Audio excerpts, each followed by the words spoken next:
One greetings from the high 10. It's Everyday Shenanigans. Thank you so much for joining me. Hello, sweet and sassy. Okay, everybody, I'm going to bring you some updates. Wanted to first off by thanking all my new subscribers, new viewers to this network, Everyday Shenanigans. Those old who have supported me since the cupcake case and thereafter. Thank you so much for your support. I was going to read to you something that YouTube sent me. So kind of them to share with the Queen her accomplishments for 2022. 658,700 views, 14.5 million watch time, 72.7K in total likes, and new subscribers 1695. All information posted to my community board. Thank you so very much for the love and support. Movie of the week is, if I can get it out. Hold on one second. It's not showing me my content. Hold on one second, you guys. I have to go back in here. Hold on 1 minute. For some reason, it didn't show me the title. Oh, The Deadliest Lie is movie of the week, starring on Tubi. If you'd like to check out that said movie, thank you so much for joining me. The Deadliest Lie is my movie suggestion for the week. The person responsible for the Pan Am Flight 103 bomb has been apprehended. Uploaded 17 hours ago to CBS New York News. I have some polls on here I'd like you all to take. I will read them after I give my commentary. Just bringing you the latest updates pertaining to local news, breaking news. I think that's all I've got to show you. This is something that News Nation posted earlier, 2 days ago. America's law enforcement and first responders face substantial mental health challenges as a result of the nature of their jobs. By one estimate, law enforcement personnel face at least 50% greater risk of suicide than the general population. This was by News Nation. Very interesting information. Thank you all so much for joining me. Just bringing you the local updates, and also prayers for Celine Dion. She is not doing very well. She has been diagnosed with a rare neurological disorder called stiff person syndrome. I did a little bit of research pertaining to this disorder, and it doesn't have a cure.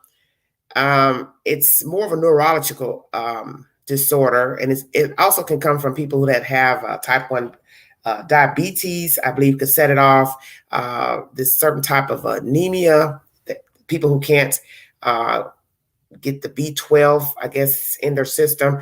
You have to Google it yourself, but it's a very interesting disorder. So prayers to Celine Dion, because she's called off her 2023 tour due to this illness. So just bringing you the latest. And also, if you want to watch the extended body cam of the night the three young men were cited for underage drinking, the morning night of the murders of the kids, Law and Crime has that extended video. It's about 44 minutes. I also have that posted to my community board. Okay, I'm going to go ahead and get started with my commentary. This live stream is pertaining to a young lady who's written an essay pertaining to her acquaintance with the decedent, one of the decedents, or plural. I'm also going to share with you Mr. Goncalves' commentary on the death of his daughter, Kaylee, about her wounds. And also, there were no major updates released by Moscow Chief and the police department. Let's go ahead and get started. Thank you for joining me.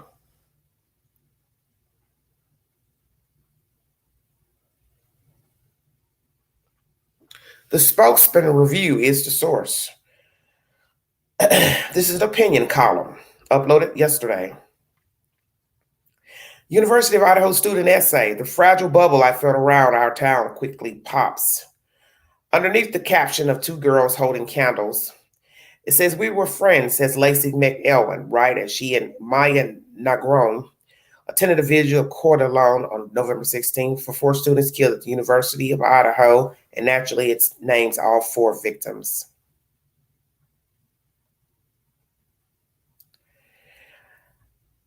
Okay, This is the text that they got when the crime happened.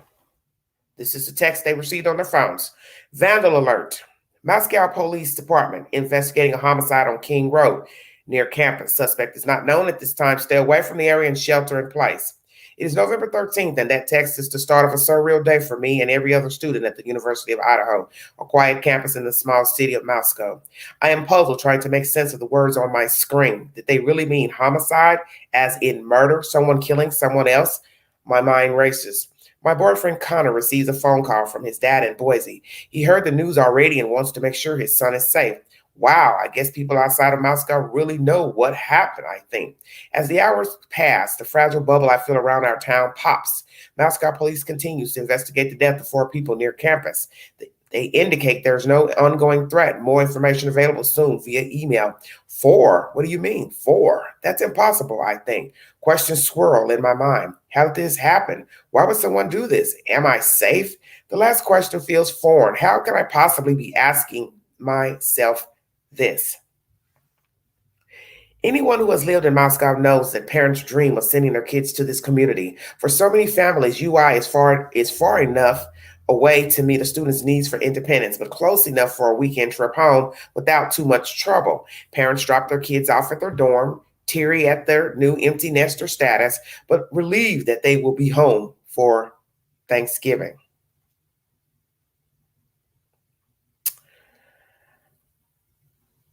Emails. Postpone, cancel, tragedy, loss of these young lives, more to come. Hang in there, stay safe.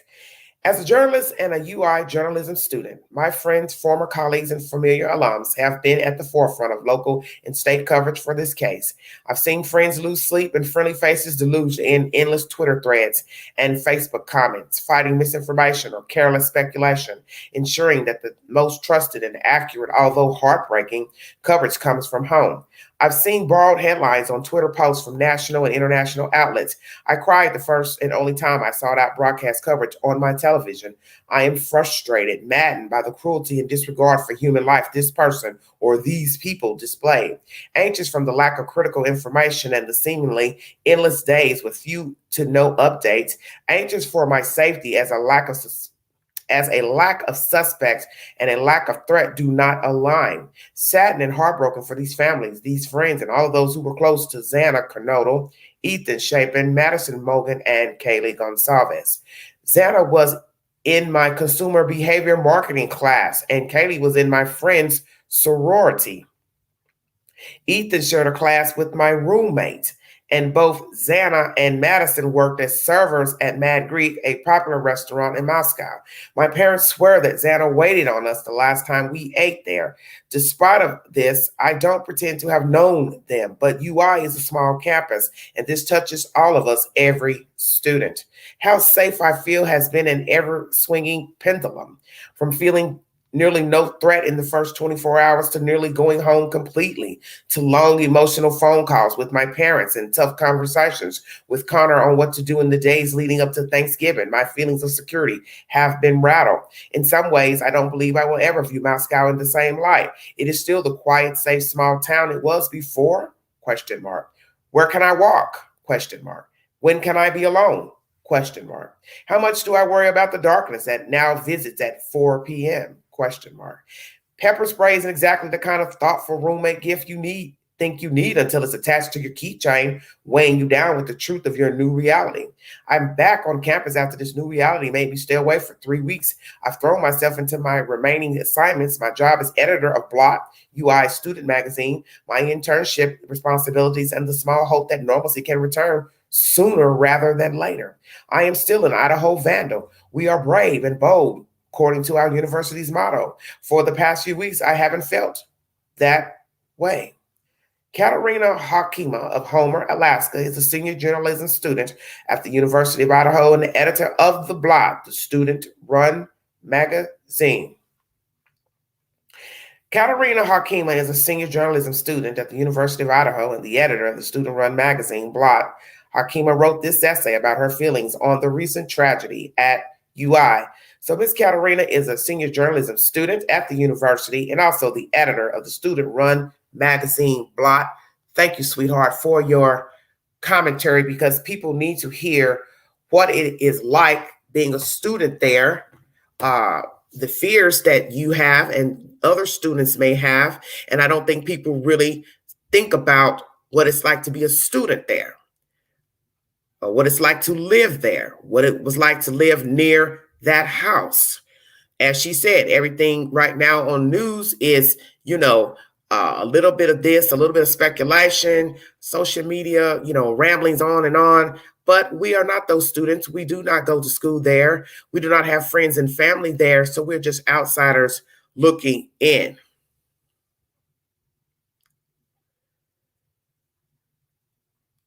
You have no idea what it's like. And that's what's wrong with everybody. We're too busy trying to assess who did it, who did it, who did it. I'm curious to know who did it, but I do not dwell on people and I do not put people on blast. And frankly, that's not the topic of my live stream today. This live stream is about the kids, because I don't think people are aligning themselves with the children. They went to school there. They chose that school for a reason. That was their choice. Naturally, nobody goes to a school hoping to stumble across a murder, be a witness to a murder, hear about a murder, and God forbid, be a murder victim. This is tragedy. And naturally, crime happens everywhere. There's no such thing as a safe place, because many small towns and communities and suburbs have said that about their town, their place, until something tragic happens, such as this incident here: 4 students killed inside of a house, somebody gunned down at their job, or a mass shooting at a workplace or open venue. It does happen because we have very ill people out here. Very ill people. And the scary part of this story is the obvious. There is no suspect apprehended. So therefore, you don't know what to think, because you don't know if it's somebody angry with the school, angry with those said kids, something pertaining to personal avenues that these kids were involved in, such as their sorority, fraternity, their workspace. How do we know? Hello, Kevin B. How do we know who the killer is and why this person did this? So I can understand being a student and not knowing. And that's the thing some of you don't seem to understand, why you're going on and on about who did this. You're not even putting yourself in the shoes of these kids. They go to school there, and it costs to go to school. The school is $14,000 a year, okay? That's just your tuition. That doesn't include all the extra stuff that you pay for in attending a college. And if you've never been to college, then you don't know what it's like and what it costs to sustain yourself in college. God forbid you don't have help and you're going to school. You're doing everything on your own through grants and scholarships, and work scholarships through the school, and working part-time outside of the school. This is a hope for many. Help, no help. This is somebody's livelihood. And this demon is walking around free. And God forbid it is another student. Hell yeah, I'd be scared too, because I feel like, hell, I don't know what might set him off the next damn time, whether he had a problem with those kids or not, or it's just somebody wanting to play holy games. Yeah, well, $14,000 really isn't a lot of money, language of horses. Tuition goes up depending on the school, and what I would say the school's prestige, let's say. What you're going to pay in Idaho is not what you're going to pay at Harvard. The more prestigious schools will cost you probably $50,000, $60,000 a year or more. If I can stand corrected, but it's in the high numbers, the more prestigious schools. But nonetheless, it's still money somebody has to pay for the school. This is just depressing. But I want to thank Miss Katarina for that essay, because people need to hear what it's like to be a student there. Not all this other rhetoric and gossip that's circulating about Peter, Paul, and Dick. What about the other kids? Because naturally the parents are suffering. But what about the students? Because that is their school. That's where they go to school. You also have to consider the kids who were using or hoping this would be a prospect school, had applied to this school, waiting to get accepted at this University of Idaho. Would they want to be accepted now, knowing somebody has butchered 4 kids? See, that's what nobody's thinking about. Everybody's thinking about all that other nonsense, but there are kids wanting to go here. There are kids already here. There might be some kids wanting to transfer here. Now they may have to put that on hold because of these brutal murders. They have to find them another school. Then you may have kids who have parents that's pressuring them to not return, but the kids like the school. They like the friends that they've met. And that's something people don't understand. By the time you make it to your second year, 9 times out of 10, you like the school, because you'll know if you like a school or not by your first year. You'll either go the whole semester or 2 semesters and decide if you like it or not. But by your second year, you're comfortable. You know where everything is. You know how to get around town. You know how to access public information, public transportation. You know where everything's located as far as restaurants, this and that. You're comfortable. And now some thief, as it says in the scripture, came in the night and stole 4 bodies and stole the spirit of these students, faculty, staff, family, and the community. But that's the devil's work. He's a liar. He's a thief. He's an infiltrator. That's his job. And sadly, he came to the University of Idaho. Let's hear what Mr. Goncalves has to say about the death of his daughter. Thank you for joining me. If you'd like to donate to this great network, $Beganji, 129 Cash App, all stickers and chats are welcome during this live. If you need verification for that information, thespokesman.com is the source. Thank you.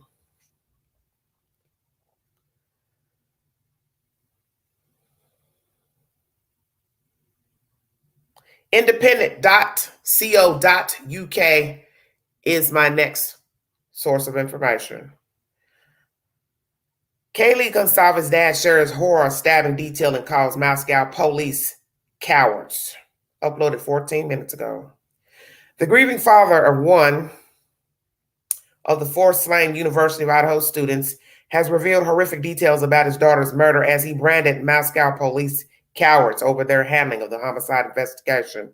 Steve Goncalves told Fox News Digital that his daughter Kaylee'S Goncalves and her friends Madison Mogan, Xana Carnota, and Ethan Chapin were found with big open gouges caused by what he described as a strong weapon, quote unquote.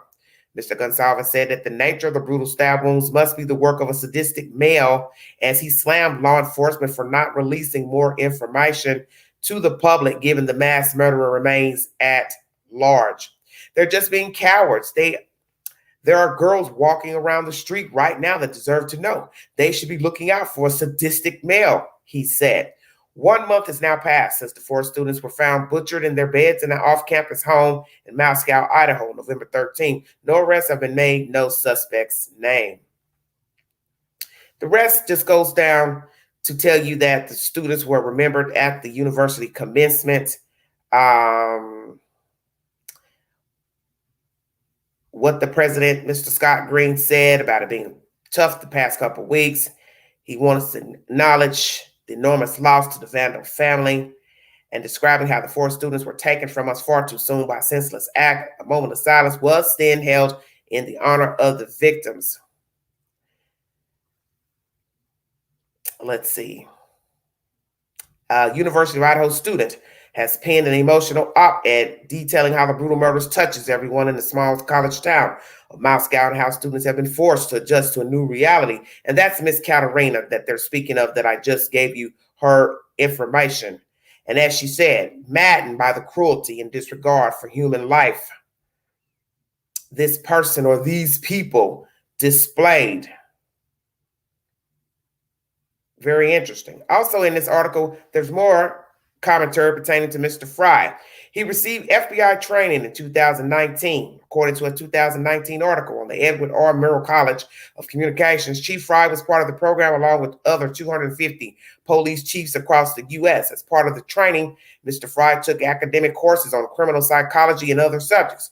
I want to use what I learned to help my department, the tools they need for the job, Mr. Fry said at the time. I know how much this training means because I have been through it myself, and the chief has a lot of training that can help us in the future.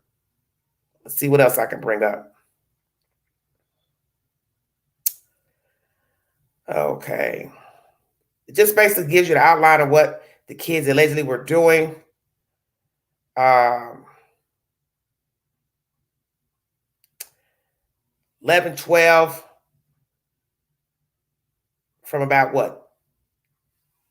11 to 1:30 or 12 to 1:30, the kids were at the club at 202 North Main Street.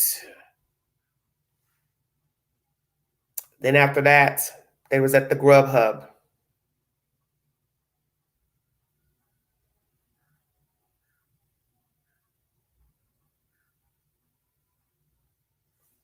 Just basic information. If you want to check out this article, the Independent, COUK is the source. I'm just trying to go through this article to bring any information that would be helpful.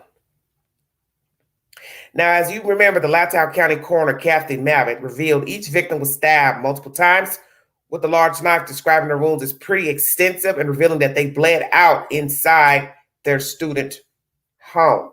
So now one could wonder, with this commentary that they bled out, could any of them survived their wounds, especially if they had not been cut in the throat?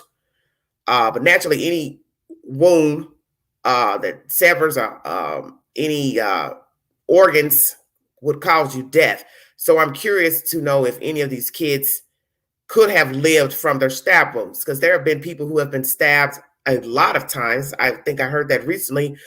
Somebody was stabbed about 20 to 30 sometimes, and the lady, she actually lived. But it may depend on the knife used, how far deep the knife went into the flesh versus touching any major organs.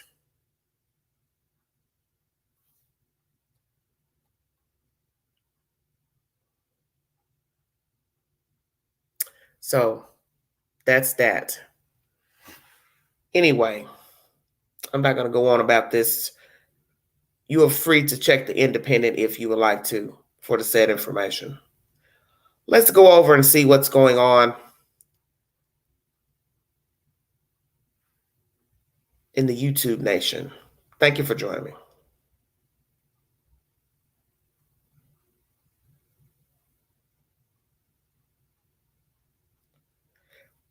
This is uploaded 2 hours ago. Why there may be progress in investigations soon.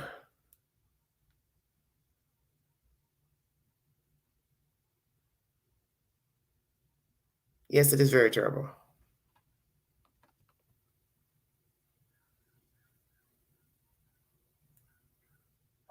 Time frame is generally when forensic examination and testing is usually completed. So given the fact that we are just now a month out from the homicides, and given the fact that the laboratories have had 4 weeks, I would expect either there is going to be some progress moving forward, that there has been some isolation of DNA samples.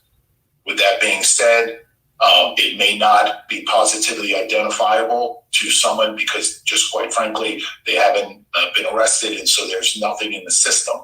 But with that being said, the advancement of testing and genealogy workups, if they have been able to isolate certain suspicious samples, I think we are in the critical period, this 4 to 6 week period, where we may hopefully see some forward progress in cracking this case wide open. Well, what we're seeing on the screen now is investigators taking out the personal items of the 4 students, giving those items back to the families, and essentially clearing this crime scene, which some have said is too soon. What's the rush? Does that indicate to you that police maybe have more information, they feel comfortable taking evidence potentially out of this crime scene at this point? And to that point, that's exactly right. That is a tail sign that the police department, local, state, and federal, to include the FBI, is satisfied that there would be no need in the future to return with any concern of spoliation or cross-contamination. So whatever they needed, and I think given the fact that it was almost 3 weeks before they released the crime scene back, I think it's a tail sign that they have what they needed. It's just now a question of allowing the laboratory testing to run its course, and hopefully there'll be some news to be reported. How about this white car? Police put out the alert a few days ago and said, we want to talk to the occupants of this white car that was seen near the crime scene. Is that a decoy potentially, or is nobody's come forward? What do you make of the fact that police put that out and it hasn't really gone anywhere in the last few days? Well, I know that in speaking to my sources, there have been quite a few tips, and I think we're in the thousands of tips that have been phoned in either to the FBI tip line or to local law enforcement with respect to this type of vehicle. The problem with this type of vehicle, it's a very common vehicle, but I think what the FBI and the local law enforcement community is trying to do is create a web, so to speak, with respect to identifying those cars that may be registered in Moscow or the adjoining cities or municipalities, and kind of zero in. And so even if they're not able to get an exact tip with respect to that specific car, and again, this is painstaking investigative work. This is basically boots on the ground.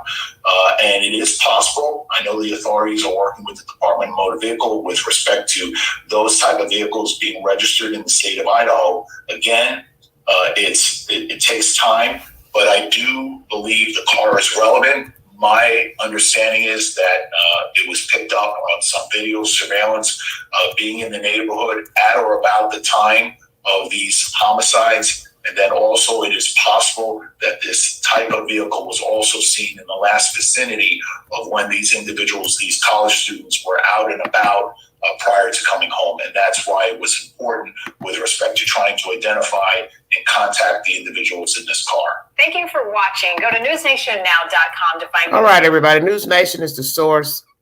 What was so disturbing about watching this content uploaded 2 hours ago is that I'm watching them put the belongings into a U-Haul truck, the chief and other servicemen. And I noticed they parked quite a ways from the front door, and I kept thinking, wouldn't it be easier to park the truck up a little closer so you wouldn't have to walk as far with the belongings to the truck? This is something I noticed. But nonetheless, it's sad and sickening to watch them putting someone's belongings in that U-Haul knowing they are not alive anymore. And naturally, they've got to go to 3 rooms and unload their personal effects out of their rooms. And also the living quarters, whatever belonged to any of the girls that died. Whew, that's deep. The white car, is it a decoy? Do they have any information that possible that it's a suspect or suspects driving this white Elantra?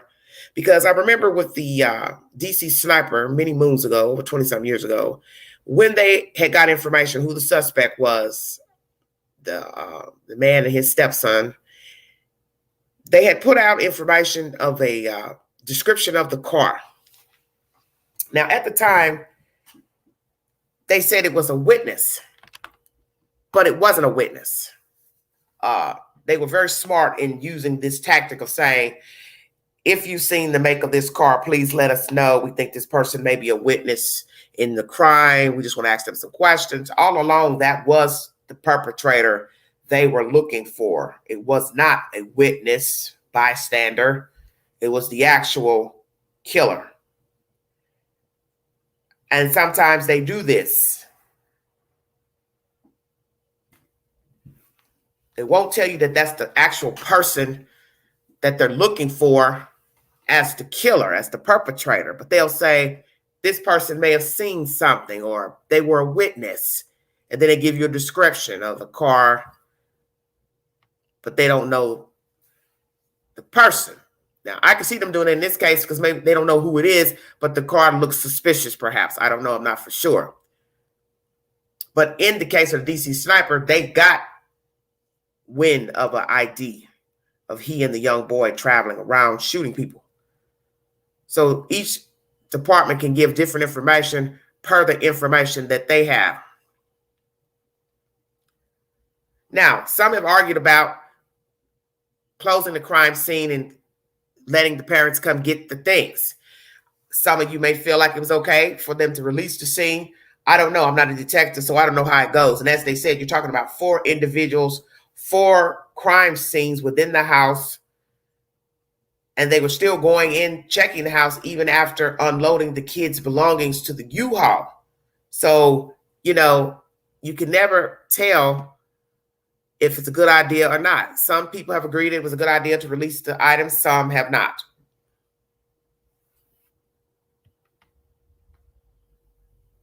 I find it strange to let go of the items and then still have FBI agents coming in checking. That's strange to me. That's strange to me. Because one is going to wonder, did blood spatter get on any of the items in the room besides, the natural places, the bed where I'm assuming some of the people died, but I believe 2 may have been out of the bed dead. So it's just a lot to digest. Cleaning up the scene is something I've wondered about. Since they're taking things out to give to the family, like I said, who's to say that blood spatter didn't get on some of these things that they have hauled out of there? Did it get cleaned off before going into the U-Haul truck?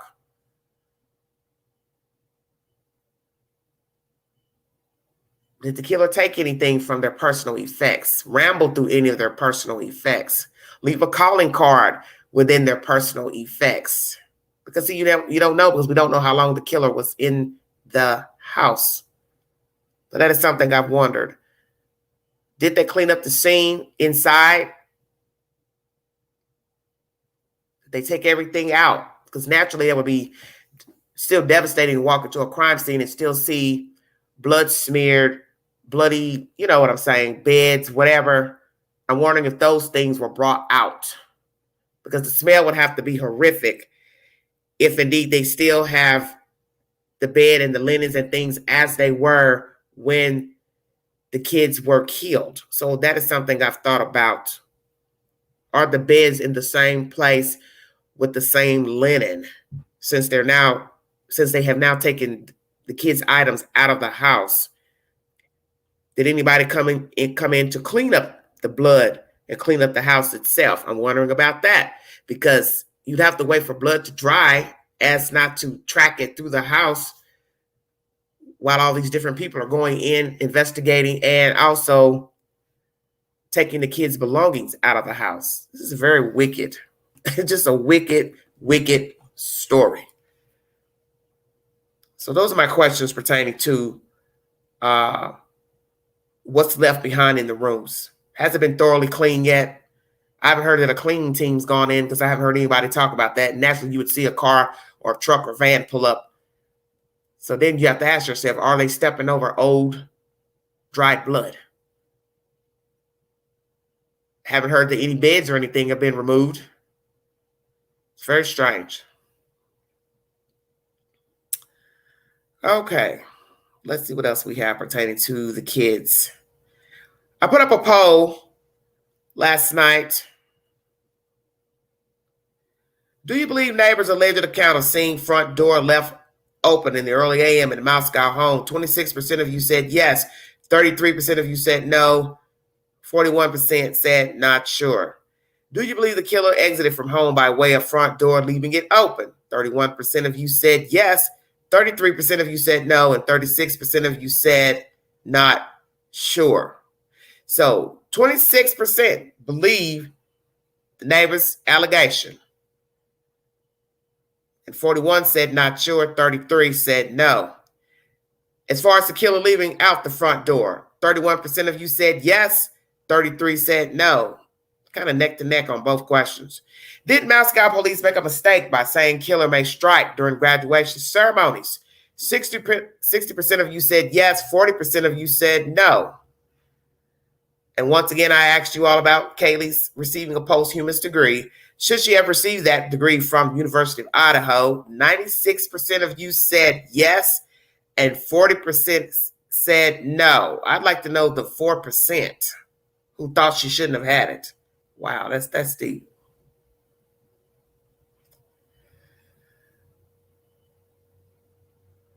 Then somebody had, and Deborah, you put this down here. Oh my God, some of these comments are just crazy to me.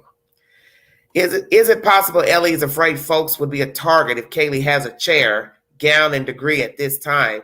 Do they believe the above would trigger a killer? Makes one wonder what Ellie knows. Are they just being cautious? Deborah, I don't know. That'd be the farthest thing from my mind. What would trigger? The person is already triggered. The person's already triggered. That's why they killed 4 people. I don't have to agree with the reasons why they killed those kids, but they did. And that's the whole point of the story. If the person wants to kill again, he or she or they will. It won't matter about a cap and a gown and a chair. The girl rightfully deserved that degree and acknowledgement for going to school, getting an education, meeting all her credentials and criteria. She deserved that degree.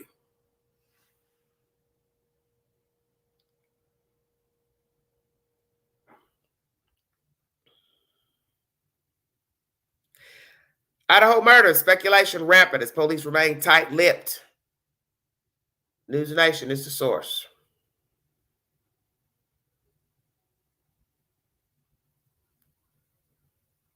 Yes, a lot of gossip. Sometime during the morning of November 13th, Moscow police officials tell News Nation they will provide a new update on the investigation on Monday. One former FBI special agent believes the suspect is someone familiar with the property. I actually think that it's highly possible that he is integrated himself back into the community. What this person did, I'm going to say he because my gut tells me that it is a male. What this person tells me is yes, they are very much a cold-hearted killer. Police have yet to publicly name any suspects or persons of interest, but no offer of a reward has some speculating that there is one. Why would you give them a reward if you already have the person of interest in mind? Speculation has been rampant since police have been tight-lipped other than a specific plea for information about a white Hyundai Elantra. Online sleuths continue to raise questions about a student who interacted with 2 of the victims at a food truck and the roommates who slept through the killings. Online threats have police considering criminal charges against those crossing the line. We're the official source of information. We want people to pay attention to what we're putting out there because that is accurate information. And anything that comes from other sources is either rumor or speculation, and we want to put an end to that as soon as possible. Now, I asked Moscow police if their update tomorrow will mean new information about the case, but I was told plainly that it will be an update on the investigation. Natasha. All right, Nancy, thank you. Thank you for watching. Go to News Nation now. News Nation is the source. Very interesting information. As this gentleman is saying, why have a reward if they have a suspect? So do they have a suspect in mind and they have decided, the police department, not to tell the public? That's a very interesting point he made.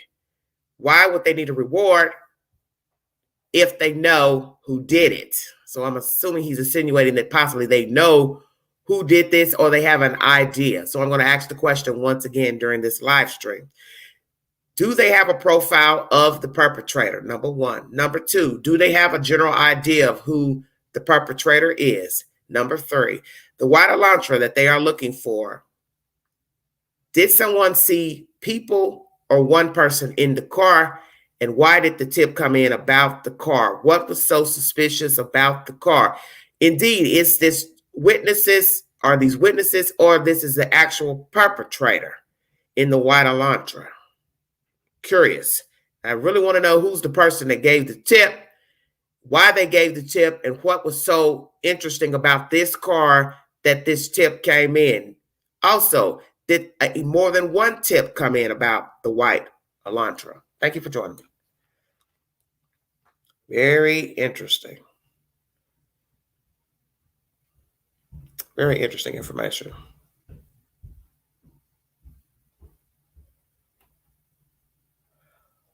Let's go to the latest update pertaining to this case.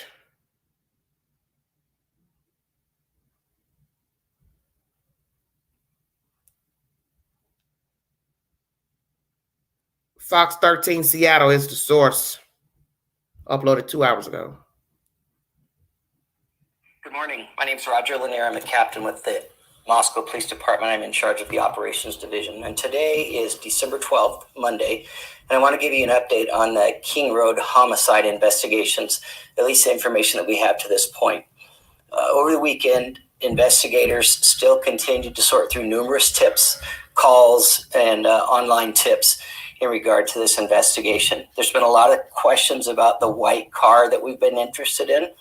We're looking for that car because we believe through our investigation that that car was in the area during the time of the murders. And we also believe that the occupant or occupants may have seen something. They may not know they have seen something. So we specifically want to talk to them, and we want to know who they are and what they might know or might be able to contribute to the investigation.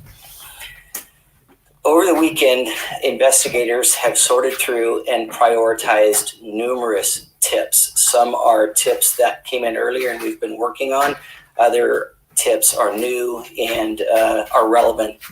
It's overwhelming sometimes with the amount of information that comes in on these tip lines. So our analysts have spent hours sorting through and trying to come up with the most relevant tips first for the investigators to follow up on. They have re-interviewed some of the folks we've interviewed earlier in this investigation to clarify information. Sometimes when new information comes forward, the people that we've spoken to beforehand may have new insight on that. So it does often seem like we're backtracking, but we're really just trying to get the most important details and the best timeline that we can come up with. We have literally an army of analysts who have been sorting through videos that have been submitted through the FBI.gov Moscow upload site. Those videos are from all over town, the gas stations, and specifically the area around King Road. We've been trying to use those videos to garner new information. As you can imagine, there's hours and hours and hours of videos, so it does take a lot of time. I want to talk a minute about safety. There's been a lot of speculation about what is the safety to the public right now, or the risk to the public right now. I would just like to add that we should always be vigilant. Certainly we should be vigilant now, but we should make that a way of life for us. We should always be walking with our head up, sticking to lighted paths, and walking in groups if we can. And in addition, letting people know when you've arrived home if you have not made prior arrangements. This is not an indication of a specific elevated risk, but something that we should be vigilant with just in our daily lives. I want to let everybody know that we are still 100% committed to solving this crime. There's a lot of information to sort through, and the information keeps coming in. And not all of the information is relevant, but you don't know if a tip is valid until you take the time to examine that tip and see how it relates to other information that you might have. We have teams in Moscow, Salt Lake City, and in Virginia, as well as other locations across the country. And we're prepared to do interviews and follow up on information at any point, anywhere. The ISP and FBI investigators, along with the Moscow Police Department investigators, includes dozens of analysts, tip line operators, and others, and they're working around the clock, 7 days a week to sort through the volumes of information. MPD has detectives, support personnel, and a communications team to try to keep everything together, but it is still a daunting task. The FBI, their investigators are ready at a moment's notice at any place in the country to go conduct an interview should the tips and leads take us there. And the Idaho State Police has, besides working on the investigation, had several uniformed troopers in the area to help with safety concerns around the city and on the University of Idaho campus. And just a quick reminder, please stick to official news releases for information. tracking down rumors and quelling rumors about specific individuals or specific events that may or may not have happened is a huge distraction for investigators, and oftentimes is the result of social media propagation, and it is very, very frustrating to investigators and hard to stay on track. Finally, I just want to add that we do have a lot of information, and we are specifically keeping that information safe. We're not releasing specific details because we do not want to compromise this investigation. It's what we must do. We owe that to the families, and we owe that to the victims. We want more than just an arrest. We want a conviction. We owe that justice to Xana, Kaylee, Madison, and Ethan. And finally, I would just like to remind anybody with information, you can call the tip line at 208-883-7180. And that is directly to the tip line office in the FBI. There's been some frustration about having to wade through the tip line. But remember, this is not the only investigation in the country. So please be patient. We want that information. Anything could break this open for us. And then also the email tip line is tipline@ci.moscow.id.us. Thank you for your continued patience in this investigation. All right, everybody. That's Captain Lanier, Roger Lanier. If you need verification of who he is, thank you all so much for joining me. Fox 13 is the source. No major update, just sharing basic information with the crowd. I'm going to read back what was mentioned briefly. The captain says he is, I guess, the spokesperson for this information of the investigation, let's say. White car. Does anybody know about the white car? They want to talk to the people or persons in this car. Is this the perpetrator or is this a witness? Do not know.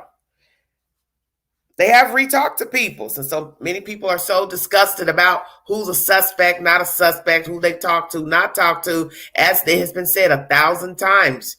Just because they use the word clear does not mean it's ironclad and written in stone. They have the option to re-talk to people whenever they feel like it. That is their option. If the evidence leads them back to someone on a statement or an alibi or implications of anything nefarious, they have the right to find the person and re-interview him or her or go back over any information that he or she has given. They are still checking CCTV footages around the area of the home, video surveillance, as to get a timeline of events of the children at the house coming and going, and naturally any type of suspicious activity. Always walk with your head up. Walk in well-lit areas, walk in groups, and let people know when you've made it to your destination. And he feels like this is something the children should be doing anyway, which is true. It is sad when we start to reassess ourselves, what we should have done, not done, what we need to do when we hear horrific things happening in our community. Then we say, oh, yeah, I need to start locking that window, locking that door, or yeah, I better start calling people to let them know I made it, or send them a text. You should send a text every time you go out, because don't think you can't get hurt during daylight savings time. But especially at night, that's usually when the Reaper decides to play funny games. When you go out to a bar, a function, you should always text people to let them know you've made it home. I don't give a damn if it's 3 a.m, 2 a.m, midnight. Send the text. That way, if something happens to you, you ought to go missing or hurt, injured, or murdered. Somebody has a timeline of when you finally made it home. Hello, Lead with Love. Thank you for that donation. God bless you. Okay, the next set of information is that they have a lot of tips that have come in. A lot of information has come in. What is that information exactly? And naturally, they have to weed out the gossip speculation from actual information. Another thing I'd like to add to this commentary that was mentioned the other day is that so many people have called the tip line at Moscow Police Department. They had to hand it over to the FBI to assess the tips by phone, because naturally this is a small department, and I do not know, how many people they had manning the phones. So now the FBI will be answering the phone calls because Moscow did not have the capacity, I guess, to man the phone calls and tips coming in, which that is expected due to the fact that this is a very big investigation, a horrific crime of 4 individuals. So naturally, you have a lot to process just in general because you're talking about 4 people, 4 crime scenes within a home, said, so on and so forth. What is the evidence that has come back from the lab? Anything coming back with phone pings of the victims or anybody that's called or talked to them in those past 24 hours? Or anything suspect in text messages, anything of people calling, blah, blah, blah, so on and so forth. One moment, please. Hold on, you guys.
Sorry about that. Thank you so much. So lots of tips have come in to this department, handed over to the FBI for consultation for the phone lines, naturally. So I wonder where do the FBI, where are they sitting in regard to answering these phones, in the police department or another place in a municipal building? Thank you all so much for joining me. I've put the link in the chat if someone would like to give his or her opinion. Thank you, Sundown Farms, for the super chat. Thank you so much. But we know that there's going to be a time, as the girl said, Katarina, that wrote that essay, that there's going to be a time when you're going to be alone. That's just the way it is. People don't always hang with people 24 hours a day to go do things with somebody else. And there's just going to be a time when you can't wait on somebody to go with you to go shopping or pick up something or take care of business, or you have to do things on your own because that is the point of being an adult. You have to navigate on your own. You have to do things on your own. You have to do things on your own time, the time that you have allotted, and you may not be able to get somebody to go somewhere with you to take care of something, or you might be hungry. You want to get a bite to eat, or you want to step out late and get something to eat, and there's nobody to go. Nobody wants to go, but you got the munchies. So now you're trekking to the neighborhood corner store or Walmart or whatever it is, grocery store. So if I were these children for now, until this case gets solved by the grace of God, we hope soon, I would do most of my shopping during the mornings and afternoon or around my class times, which class is, ending now.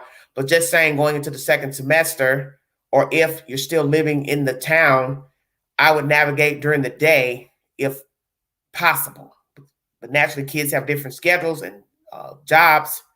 So you have to shop according to your schedule, your availability to be free. but I would definitely shop during the daytime hours, early evening. Naturally, it's darker in the evenings now. I think it gets darker there than it does here because the sun has kind of gone down here now. And it's, let's see, what time is it? It's 5:30 here, Eastern Standard Time. So hopefully people will have to just get used to a new norm. But as he says, you need to be aware of your surroundings anyway, whether this crime happened or not. And that's the whole point of a story, is that there's always going to be crime. There's always going to be somebody creeping around in the day and the night looking for a victim to do whatever, be it snatch a purse, rob, physically assault, sexually assault, stake out a house, stalk a person. You just have evil people. And you can't just assume that nobody would ever do anything to you. There's no such thing as leaving the windows open, leaving the doors open, unlocked. You should always make sure when you shut your door that it is fully locked. Because many of us have made a mistake of pushing a door open thinking it had fully locked and then got up the next day and realized the door wasn't even closed. You have to be vigilant in shopping, going about, going in and out of doors, going outside to walk to the garbage can and you don't lock the door. It's sad to say, but we don't live in that type of time where you're not supposed to be doing that. I don't care if the garbage can is 100 feet, a couple of feet away from the apartment or the house. And it's a sad thing to say, because even if you live in a house, you're not going to want to lock your door just to go outside and empty your trash. But we have sick people out here. And that's the thing. There's always somebody watching. You don't think they're watching. You don't think they're looking. You could have a dirty neighbor. Your neighbor could have bad, dirty company. And you go outside to fix yourself a drink or something. You want to drink coffee out on your lanai or your porch. And naturally, you're not going to lock that door because you're going to go in and out. But all it takes is you went inside to do something. But if somebody's watching you, that's all they're waiting on. Is that moment you step away. Turn your back. Let your guard down. Just like unloading a car. Morning, noon, night. Naturally, you're going to leave the doors unlocked depending on the proximity of the front door to the car door. You live in a house, so you live close by. Your front door is close to your car door. You're not going to lock the car door to go in the house to take your groceries and shopping in. But if you live in a major city like Chicago, New York, and it's off-street parking, you've got to lock that door back. As soon as you pull how many bags out that you can carry, sadly, you've got to lock the door back, because you come back, the parcels are missing or the whole damn car's gone. That's just the way it is. That's why I don't care for city living, because I don't want to park off the street. I don't want to walk a block to my car to get to my apartment or my house. I want to see the car. I want to be able to park there every day. I don't want to worry about the city having to come through the sweep and remove snow. See, that's the difference in city living than rural living and small town living. Most small town living departments have parking lots, so you have an area view of your car, perhaps. But when you live in a major city like New York, Chicago, Philadelphia, you have to park off the street. And you may not be able to park in front of your door unless you have those metal signs, like handicap signs, that designate that nobody can park there or they'll be towed. You have to be aware of your surroundings. Nice weather, you want to raise the window up, let fresh air in your house, your apartment, but you have to use common sense. If you're on the ground level, you should know that's all it takes for a perpetrator to climb in the window or push somebody up to the window to reach it and push them in. Or they find something to step on to climb into the window. And people break in houses all times of day and night. And I think you know this from people coming home and seeing their house ransacked. They didn't have ADT because people watch you. Then you talk. We as people talk too much, tell people our business. Just like being a single person myself. It's not really good to tell people when you're home, not home, who's coming in and out. Oh, there's nobody never here, because you may say that to the wrong person. Crime will happen to anybody because you don't know people. There's no such thing as it's a few of you living in an apartment building, let's say, 6 or 7 people in a building, 8, however many it is. And you think because you speak to those people that they're your friends and you know them. They're not your friends. And I think you should know this from watching true crime of people who've been murdered by their neighbors. You know how many people have been killed by their neighbors? Probably more than you'd want to accept. That's why it's dangerous for women to be alone and single, because at some point they will need help with something. Hauling a chair in, a dresser, something, a table. And all it takes is somebody to see you. Oh, hey, I'll help you with that. And once you push the item into the apartment, both of you are in there. Now you have to pray that he's going to walk back out of there. But there's no guarantee. That's why I always tell women, when somebody offers to help you with your groceries, going up steps to an apartment, okay, you want to help me with the groceries? Fine, but you can't come in. If they say, well, I'll take them inside. No, you will not take them inside. Thank you.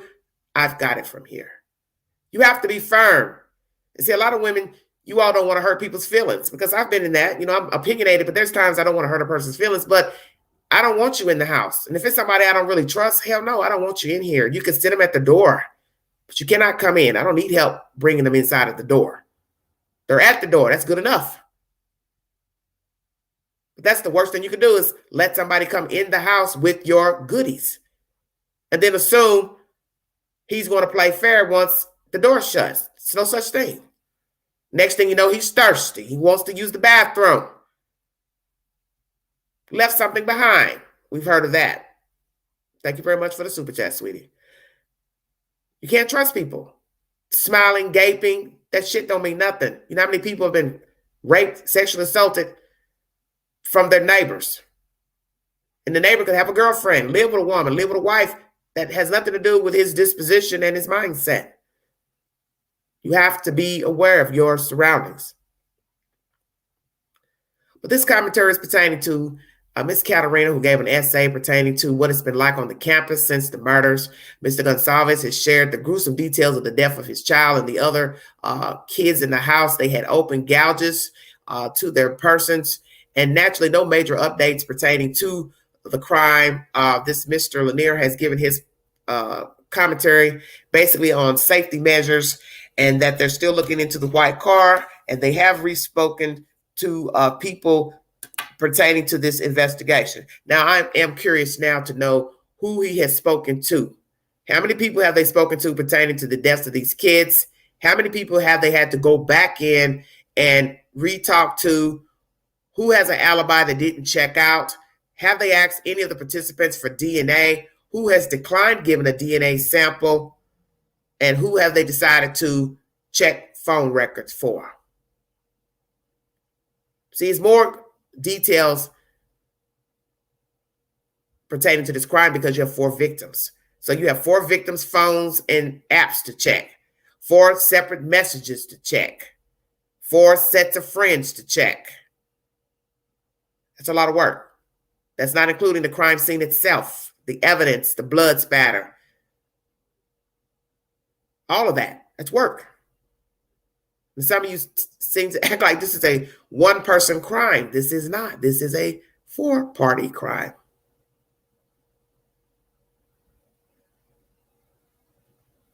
Well, that's my basic information. I don't think there's anything extra. I've given you all the option to hit the link. Once again, it's same issue. Pertaining to that. So I want to make sure I bring everything up to par, up to date. Once again, if you want to watch the body cam of that night of the 3 guys cited for underage drinking, Law and Crime has posted that. It's on my community board. I've also brought you information from News Nation about possible progress in this investigation. Is there a profile? Is there a suspect? I've also put up some polls on my channel if you'd like to check the community page.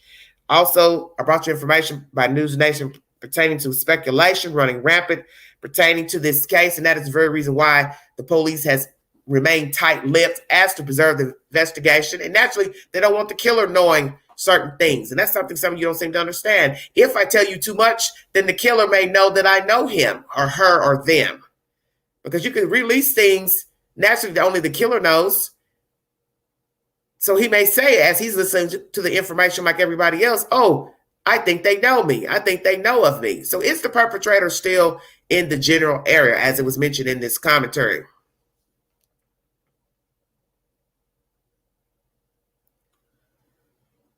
That's something I'm wondering. Let's talk about the keypad. This is uploaded 22 hours ago, News Nation. Will the keypad hold the clue to this storyline? Because it's a matter of, do you believe that the door was open or not that day? How is somebody going to verify if it was open? Nobody took a picture, no video. Chief has already told you he doesn't know anything about the door being open. So some of you made commentary that this was said day one. Well, it doesn't really matter if it was said day one. If the chief says, I don't know anything about it, I don't even know the person bringing the information, you have to decide if you believe the chief is telling the truth or not. Or is he lying? Or is he just, lying to preserve the investigation as not to let the killer know, yeah, we know you went out the front door. What is the truth? Let's talk about that keypad for just a second.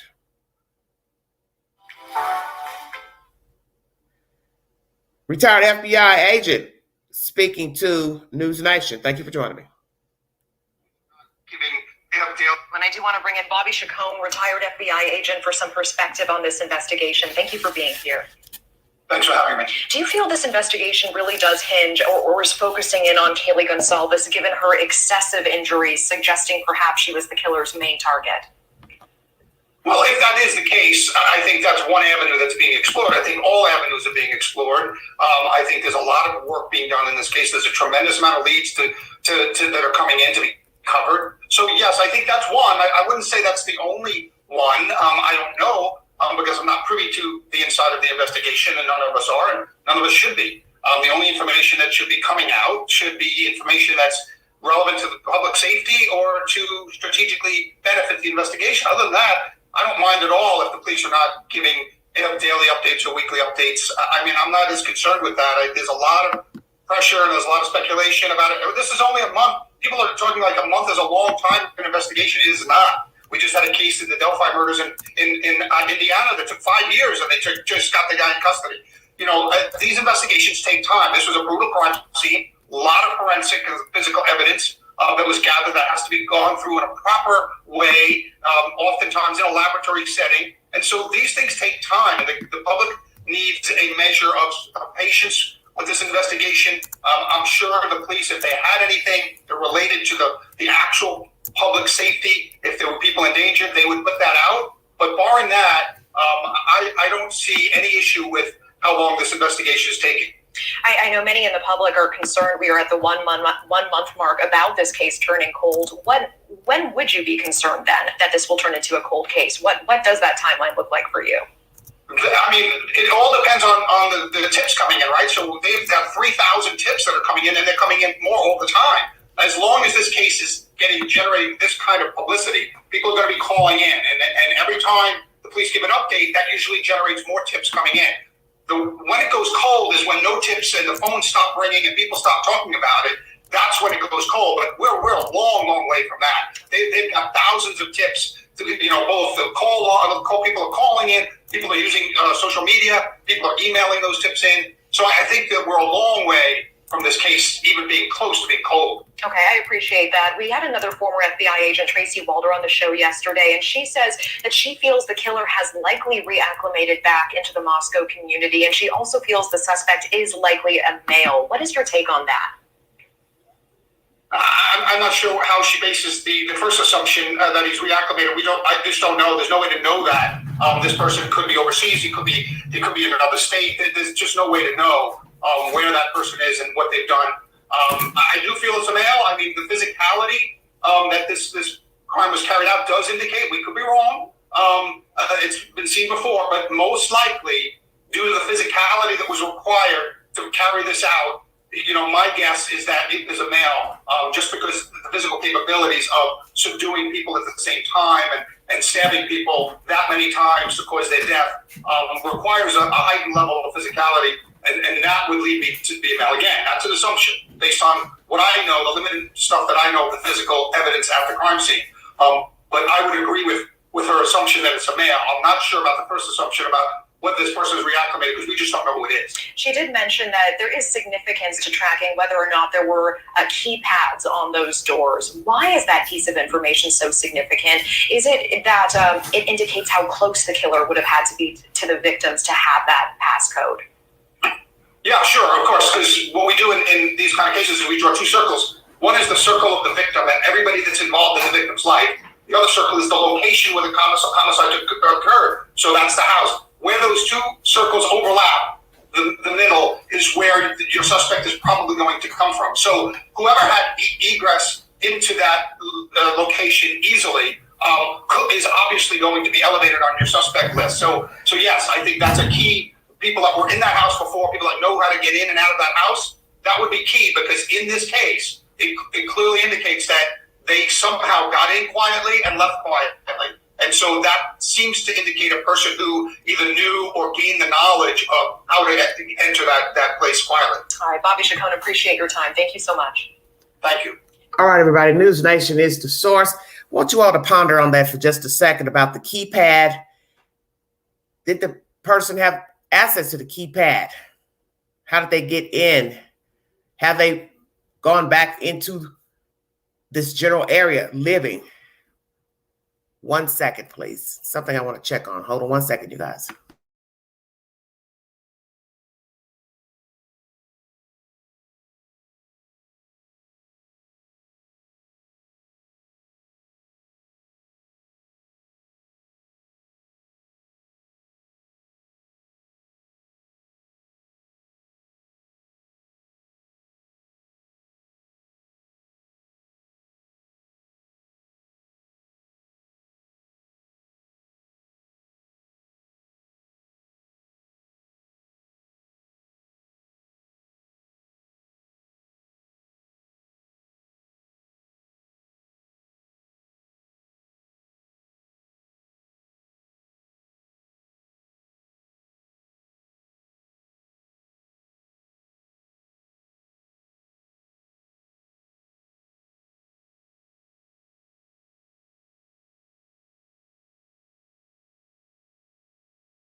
All right, I was checking something out. Oh, Lordy. Somebody with the same similar car. I'd be looking and checking everything going on. All right, everybody, let's see. I'll read some of the comments. Since nobody wants to hit the link, I'm feeling the locals' fear they are dealing with. I remember when we had a serial rapist where I live, these folks can't go home. It is their home. I like keypad locks. If people change the code often and do not share their code. Yes, so that's the issue. Did they share the code with anybody? Excuse me. Did someone lock the door properly? Because as I said, some doors don't shut all the way. You could push it. You could push the door open, but it doesn't click. The lock doesn't click in the hole. So have they had issues with the front door not shutting all the way properly? Because it won't matter if the door is pulled up. If it hasn't clicked, then it's still open. Thank you all so much for joining me. Very interesting information. Well, so far, no new updates. But if you want to hear what this captain has to say of the police department of Moscow, please go to my community board for the said information. Or during this live stream, I did play the audio. Don't have much to discuss. As far as an update or any new information, and yes, the lady whose husband was arrested a week or so ago has spoken out saying that he is not involved in these crimes. I'm sure everybody knows who I'm speaking of. I don't dwell on anything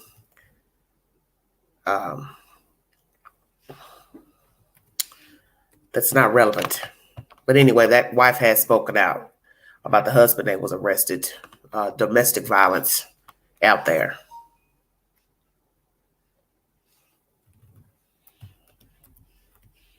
Got a lot going on in that general area, it seems.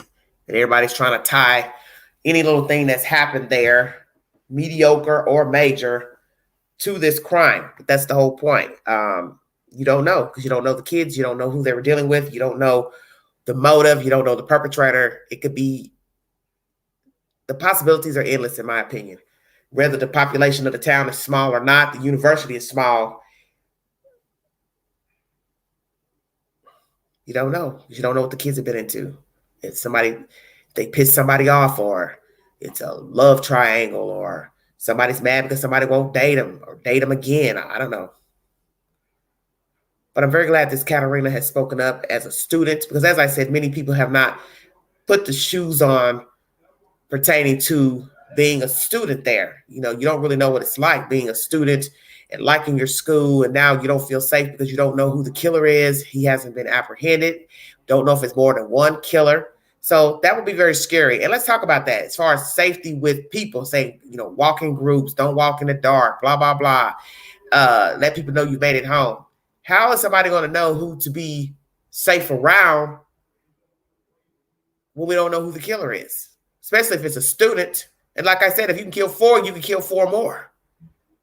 You can't just assume, well, it was personal. He killed these kids because it was personal. You still kill 4 people. If you really had a problem with one, why didn't you just find the one and kill? Why you kill all of them? Or you couldn't get access to the one. Is that what this is about? The one you really wanted, you couldn't get a loan to hurt, which we know that's bullshit, because people go places by themselves at any given moment. People have been followed, stalked, killed at their job, garages, it's coming out of a store, a business. So we know you can be killed anywhere. It's just a matter of, does the person want to take the risk of killing you out in public? Because naturally we have cameras here, there, everywhere. But as you've heard commentary say, it's still risky going in a house that you don't know who's in there. You don't know if they were having a party or not. If people were up in one room watching TV or watching movies, it's still risky to go in the house. Even if you know the people, you think you know who's in there. How would you know if you're not in there? All those girls, they all could have been up in one room, a living room, sitting around playing a board game, anything. And you just decide to ease your ass on in there in the glass door, let's say, or the front door. You have a hell of a time trying to fight off, let's say, what? 6 people, and they all were up. They all were up. So now you're sitting here trying to what? Fight off 6 people, going to start stabbing 6 people wide awake. Something to ponder on. Because it is bold to go up in that house. Whether you knew them or not, had beef with them or not, or whatever your target was, wasn't, more than one target. How do you know these kids weren't all up and up together, talking, laughing, sharing a drink, anything, watching a movie, watching TV? You'd have to know that. Very risky. Thank you, Lee, with love. Thank you so much. Thank you, sweetheart, and welcome to Everyday Shenanigans. Thank you so much, sweetheart.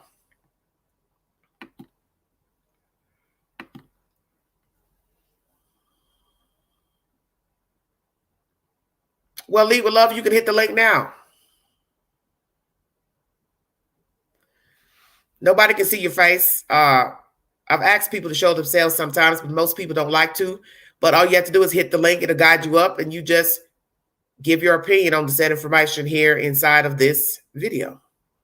I welcome all new subscribers and viewers to hit the link. That's what the link is for. It's what I pay for. And it's not to be funny, but it defeats the purpose of having the StreamYard if people don't hit it. because that's what it's for. It's for you to give your opinion. And also I can hide myself behind it. So really, basically, I'm paying for a link to just hide behind a screen because I don't want to put the camera on. To say. Hello, Brittany. How are you? Brittany, I invited you up yesterday. What happened to you? I'm just 1 hour and 19 minutes in. This is still an early live stream because I haven't had a lot of commentary to play. News Nation is a little slow on the information, I guess, the past 24 hours, which is good because usually I stay very busy playing audio from News Nation. If you have an opinion pertaining to the information in this live stream of a young lady giving her opinions in an essay pertaining to the murders, knowing of the victims, not friends with them, but knowing of them, sharing classes, so on and so forth. Mr. Goncalves has shared the type of wounds the kids had that has been released, allegedly, and no major updates. But I did play Captain Lanier's commentary on what they have been working on. Well, are you in and out now, Brittany? Lord have mercy. Well, very true. Sometimes no news is good news. Very true.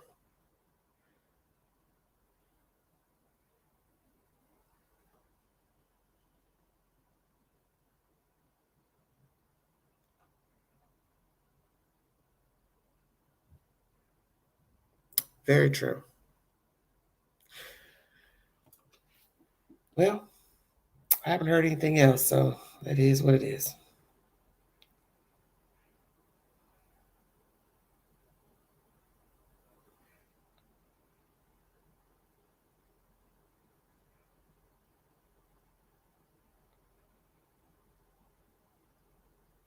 Just seeing if there's anything else. Not much.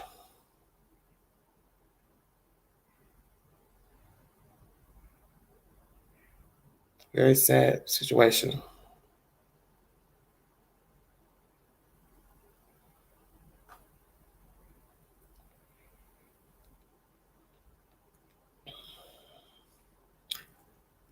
All right. Thank you.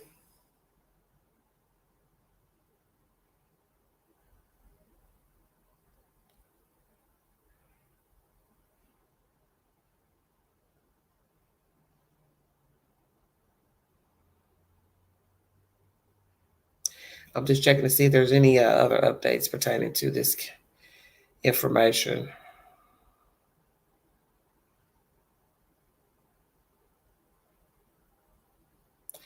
Not much of anything. Well, that's a sad commentary. They've given their commentary. Not much. Just this white car they're looking for. I do not know if this is a suspect or a witness. Do not know if it's one person or more than one person.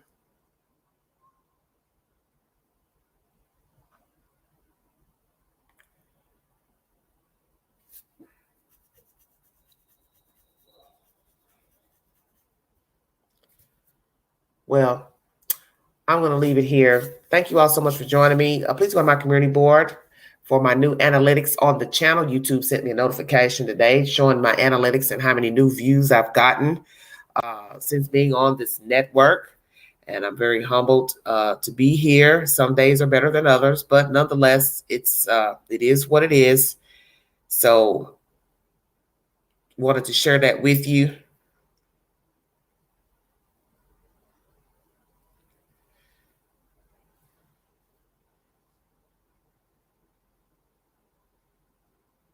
Views. 658.7 thousand views. 14.5 million watch time in minutes. New subscribers, 1,695.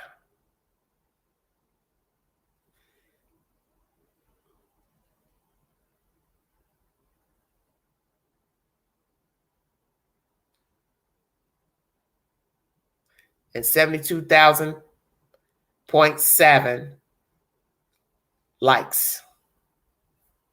Oh, here's Brittany. Yeah, I was about to come out of here. Hello? Hey, how are you? I'm good. How are you? How was your trip? It was good. It was great.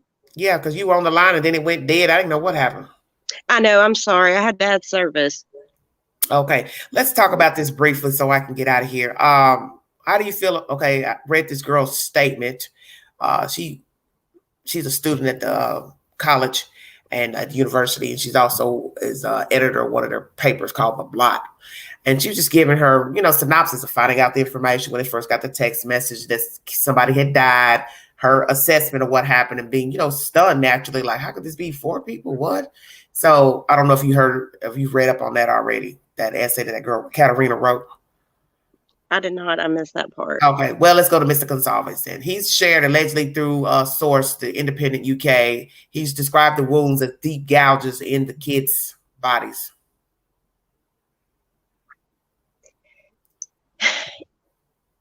I think it's easy for people to think that Kaylee may have been the target. Why you think that? Why would people think that?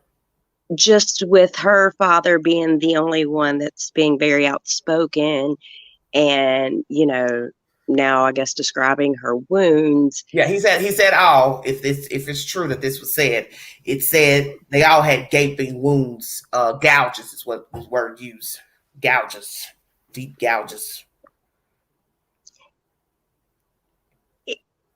And it's it's a horrible situation, no doubt. Let me ask you this. Do you believe she was the target or not? Let's go there first.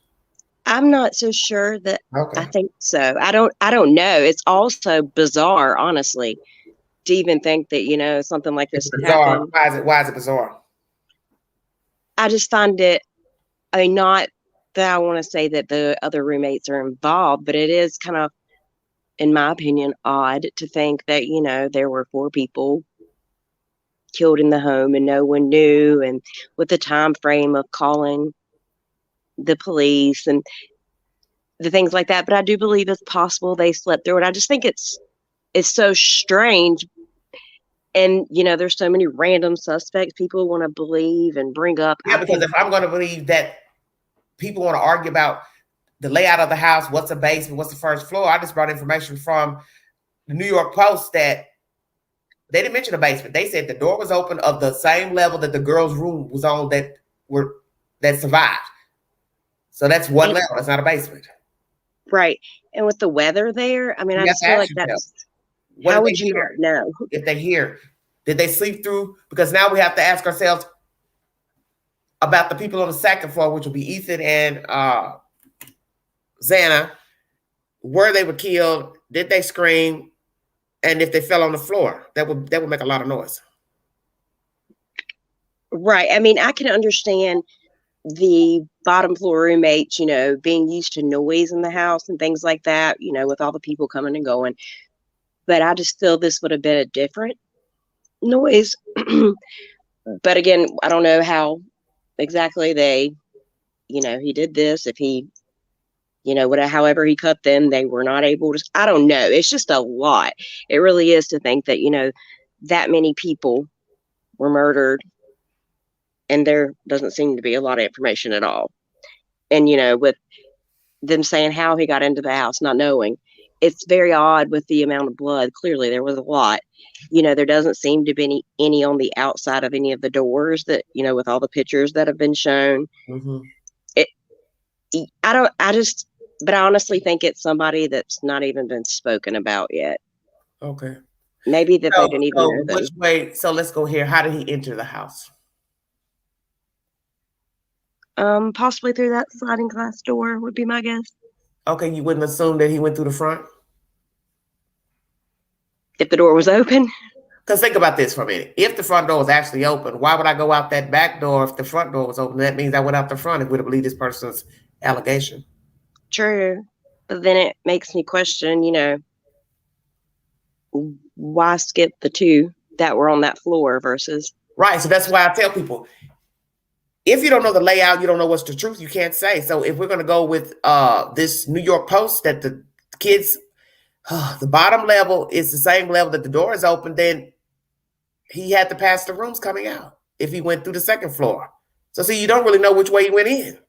And I'm not sure that I even think that part matters to me, because in my opinion, even if he came in through that sliding glass door, I have a hard time believing that there was no visible steps to, downstairs to where That's those why people. I said that in my live the other day. You want me to believe he didn't know the stairs going down? You're getting ready to kill a bunch of people. It's just like what I just said before. You're going in a house, even if it's random. You don't know who's up. You don't know if they're sitting around playing a board game, drinking game, talking, watching TV, and you're willing to just walk in somebody's house with 5 cars sitting out during the drive. It's still bold to do it, even if you know the people and you got a target, because you don't know who's all in there unless you know. And, everybody has, especially, kids that age, everybody has different sleep patterns and things. It's hard to say when. And then it's a weekend. It was a weekend. It wasn't at homecoming initially. Or sometimes it seems like people, walk through that area a lot. It's very odd. But yeah, I do feel like there possibly was a target. I'm not sure who I think that was. Or at this point that it even matters, but I mean, because it does leave to question. Do you think all of them could have been a target?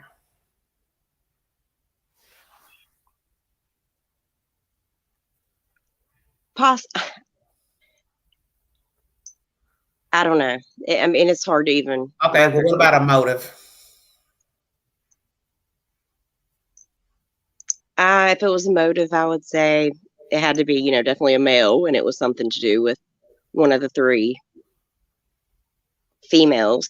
And that's one thing I have been curious about. You've heard a lot about how long Kaylee and her boyfriend or ex-boyfriend, whatever you want to call him, were together. They've been together for years, but I've never really heard how long. Was it Ethan's his name and his girlfriend that like, if I don't know if that was like a new relationship. I have no idea. I'm just saying I've never heard that. So I mean, there's all kinds of possibilities, but I truly believe it's no one that anybody is bringing up or anything like that. I don't think that at all. You don't think what? That all these jacks and the ex-boyfriends and the neighbors. Yeah. I don't think that anybody that's. My thing is, it's congested in there. You have 4 victims. You don't know the victims. You don't hear anything about the victims, who they are as people, what they were involved in. As far as work, this and that, who they are as people, what they did. See, it's the little things that can lead you to the killer. But if nobody's saying anything to give an inkling of these people to how they got to this point to be dead. Right. And that, in the time frame of, the couple that they acted like, there was a big gap in their time frame. I thought that was strange. Because now there's information that one of the frat boys is saying possibly they were there. He think they were there all night. That's why I say nothing makes any sense. Something has to put them at the house at 1:45. What is that? A doorbell camera in the neighborhood saw one of the cars go by, or their phones. It can't be their phones, because if it was their phones, then you would know where they were the rest of the night if the notifications were turned off. Well, and that's another thing I noticed about Ethan is he wears a smartwatch, and they track just like your phone, and whether he had that on that night or not, I don't know. Yeah, that could be it. Yeah, I mean, they're very accurate. They do your heart, they test your heartbeat, all your steps, all kinds of things like that. I mean, if he had that on, that could possibly be their most accurate time of death. Like I said, I have no idea if he even had that on. But, the sister, in one of her interviews, I heard her say that she knew that they had walked the dog when they got home from someone's Ring camera footage. So I would assume that, the cops can access this footage and see for, hours and hours. And that's how they clocked the 2 girls coming home, was by a doorbell camera. Right. And I don't know the car situation. I find that odd, because part of me thinks that, whoever did this, that possibly a car is not even involved. I mean, there's so much housing around there. And, they had to have blood all over them, not to be graphic, but, it had to be somewhere that you could quickly get back and not be seen. I don't know that I believe a car was even involved. But you'd have to be seen either way, whether you jumped in a car nearby or walked, because once again, you don't know who has cameras. And just like the stupid person that put somebody's address out there as having a camera in the neighborhood, they were wrong for that. You have no right to do that. Oh my God. Yeah, there's a lot of people that's been put out there I mean, you're that's just putting somebody's fucking address out there as having a camera. So what? So what? yep. You have no right to put their address out there. No, and that's dangerous. That is What? dangerous. Yeah, I mean, and the people, putting these people out here is That's what dangerous. pisses me off. That's what That's I what did pisses me get to off about hear. these messy ass people. You're going to get somebody killed.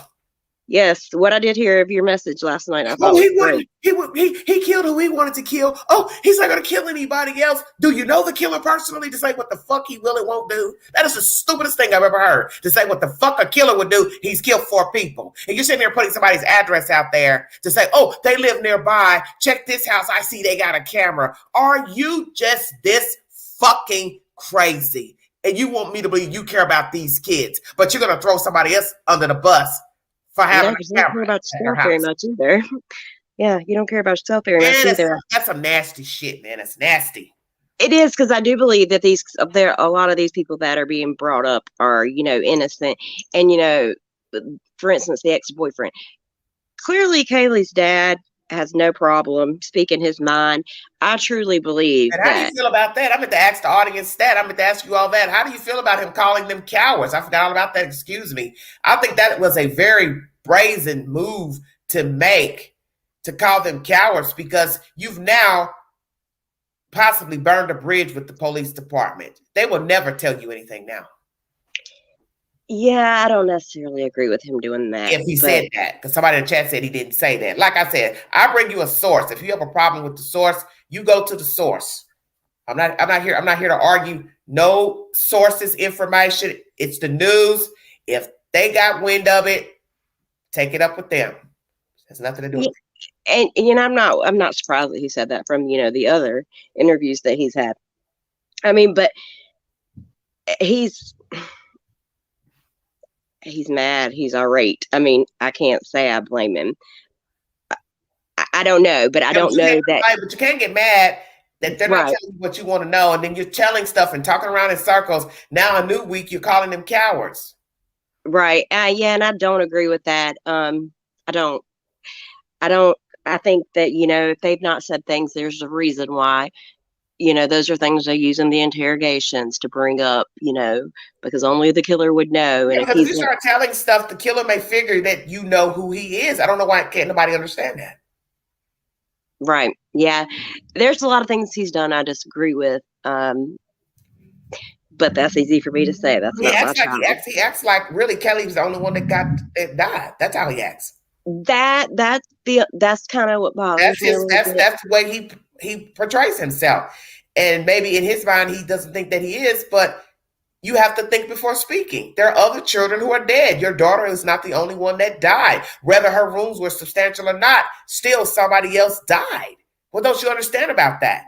The other kids died too, as if they weren't important. Right. And that being your child, of course, when you are able to get information on their wounds and think it's going to be the most horrific thing. And my child was targeted, in my opinion. I mean, any wound to my child, I would be, horrified. So I think it's easy for him to feel that his child was targeted, but I'm not so sure that was the case. But I don't know. I mean, none of us know. I did feel like in the one interview that before he told this, the one where he was pretty, I forget what he even said. It's something like, don't make me say it. Yeah. That's what I'm trying to understand. Say what? That she was stabbed more times or brutally stabbed in certain places. Right. Just say it. But in that interview, it made me feel like that he was told that somebody else was, because he went into all that weirdness about the going upstairs and all that. Yeah. So all that was contradicting all that. All those commentary was contradicting each other. I had a hard time following that, because I also thought I heard him say she called the cops. And then I've heard everyone say, no, he said that if she would have called the cops. Talking about, if she was. I thought that's what he did say, is that she had dialed 911. Remember when he was reading the text and saying there was nothing in the text? Yes, I thought that is exactly what he said. I did too. I don't know. That's why he don't need to be talking. Yeah, and I do think then he was trying to be more cautious of the things he was saying and not putting, but he made Yeah, it but so you're quick talking in that, circles, so you're making it yeah, worse. yeah, because it was hard to follow. But the only thing that I did feel like that I felt I got out of that is that maybe he was told that someone else was the target, and then once he was able to, And that's get more what we information. thought, and that's what we thought at one point as well. So it's gone back and forth, back and forth. That's why don't nobody need to talk. If you can't give it right, you can't make an accurate assertion, then don't, because as experts have said, you will get more wounds if you fought back. Yeah, regardless if you were the target or not. Yeah, I mean, Now, I'm not it saying would. that she didn't have substantial wounds to the face or chest area and neck, maybe more than somebody else, but you still have to count trying to fight a person off, wrestle with them. Because two girls in the bed, who's to say both of them weren't trying to fight this person? And that's a wicked thought. Two people in the bed and two being hacked at the same time or simultaneously. I came in late. Did you read the Fox news source where he spoke about the wounds? Yeah, I think that was it. It was either Fox or UK is who I brought it from, the UK. Yeah, I thought it was interesting. They said that, what did she call it? Tears. They weren't necessarily stab wounds; they were tears. Yeah, what I have here is gouges. Hold on a minute. Let me see. Oh Lordy, what a mess. But she had said something like it wasn't a situation to where, if someone would have called 911 sooner, it would have helped at all. So that's what I wanted to know. Could anybody have survived? No, not from what I read from the Fox. Here it is right here. Mr. Goncalves told Fox that his daughter and her friends Madison Mogan, Xana Cornado, and Ethan Chapin were found with big open gouges caused by what he described as a strong weapon. Mr. Goncalves said that the nature of the brutal stab wounds must be the work of a sadistic male, as he slammed law enforcement for not releasing more information to the public, given the mass murder remains at large. They're just being cowards. There are girls walking around the street right now that deserve to know. They should be looking out for a sadistic male, he said. So my thing is, why would I think that this wasn't true when he's been talking to Fox? Yeah, I don't doubt that it's well, true. The person that came in the chat saying it's been debunked what he said, but he has been talking, and he has been talking to that network. He's been talking to that same black, listen, he's been talking to that same black reporter. Yep. So why now would they already want to put out something to say it's a lie? And that same reporter, I believe, is the one that he said that he asked for the police originally if he could give certain information because they had been kind to him and blah, blah, blah, blah, blah. I wonder, that's what makes me want, I do believe, maybe he didn't know that it was going to be put out. That there were differences in the way that the victims were killed. Some were more severe than the other.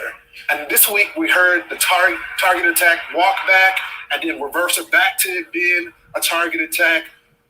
What can you tell us about the targeted attack? They have told us that it was targeted, but they told us they can't tell who. We asked specifically, and they said, we'll try to get that information to you. And they got back to us a day or so later, and they said, we're sorry, we can't give you that information. But then a day later, we saw in the news that it was not targeted, or they think the whole house was targeted. But I'll cut to the chase. Yeah. Their means of death don't match. Maddie's They don't. and Kaylee's cause of death, it does not match based on the autopsy report. They don't match. Would indicate that one of them. He doesn't have to may go have up the been targeted. steps. Let's stop playing games, guys. I need somebody to step up and be an alpha. Be somebody to be a leader. Don't make me do it. I don't want to do it. He doesn't have to go up the steps. Their points of damage don't match. I'm just gonna say it. So see, he says that I earned that. I paid for that cohesively. at the funeral.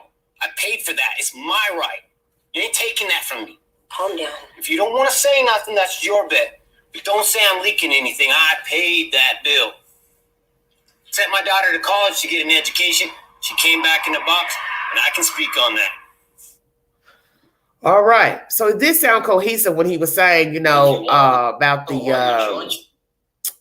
wounds, because he went right in to talk about the girls. I don't know. But I'm curious to know, he also mentions that he's been in communication with the other parents, but, it doesn't sound like it's, I don't know. Why aren't they Like, did talking? they, right. So did they view their child's body, or did they get the information that you got? Are you guys You have able to to view your body. You're going to have to view their body, sweetheart, to identify them. Yeah. Somebody has to view them. So you're going to know what they look like. Yeah, but I guess you can view, as long as their face isn't. But I think a person would be curious. Would you not be curious? Oh, it's my child. I want to know everything. Well, that's what I'm saying. So 9 times out of 10, you probably would tell them to take the whole sheet off. They would probably ask you first. It's gruesome. Do you want me to pull the whole sheet back or not? Yep.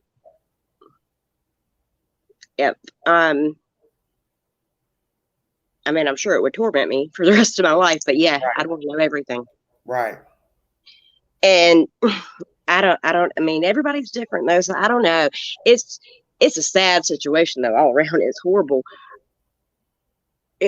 I don't know. I don't think it's a good idea for, some of the things he's coming out saying, because, the police have their tactics.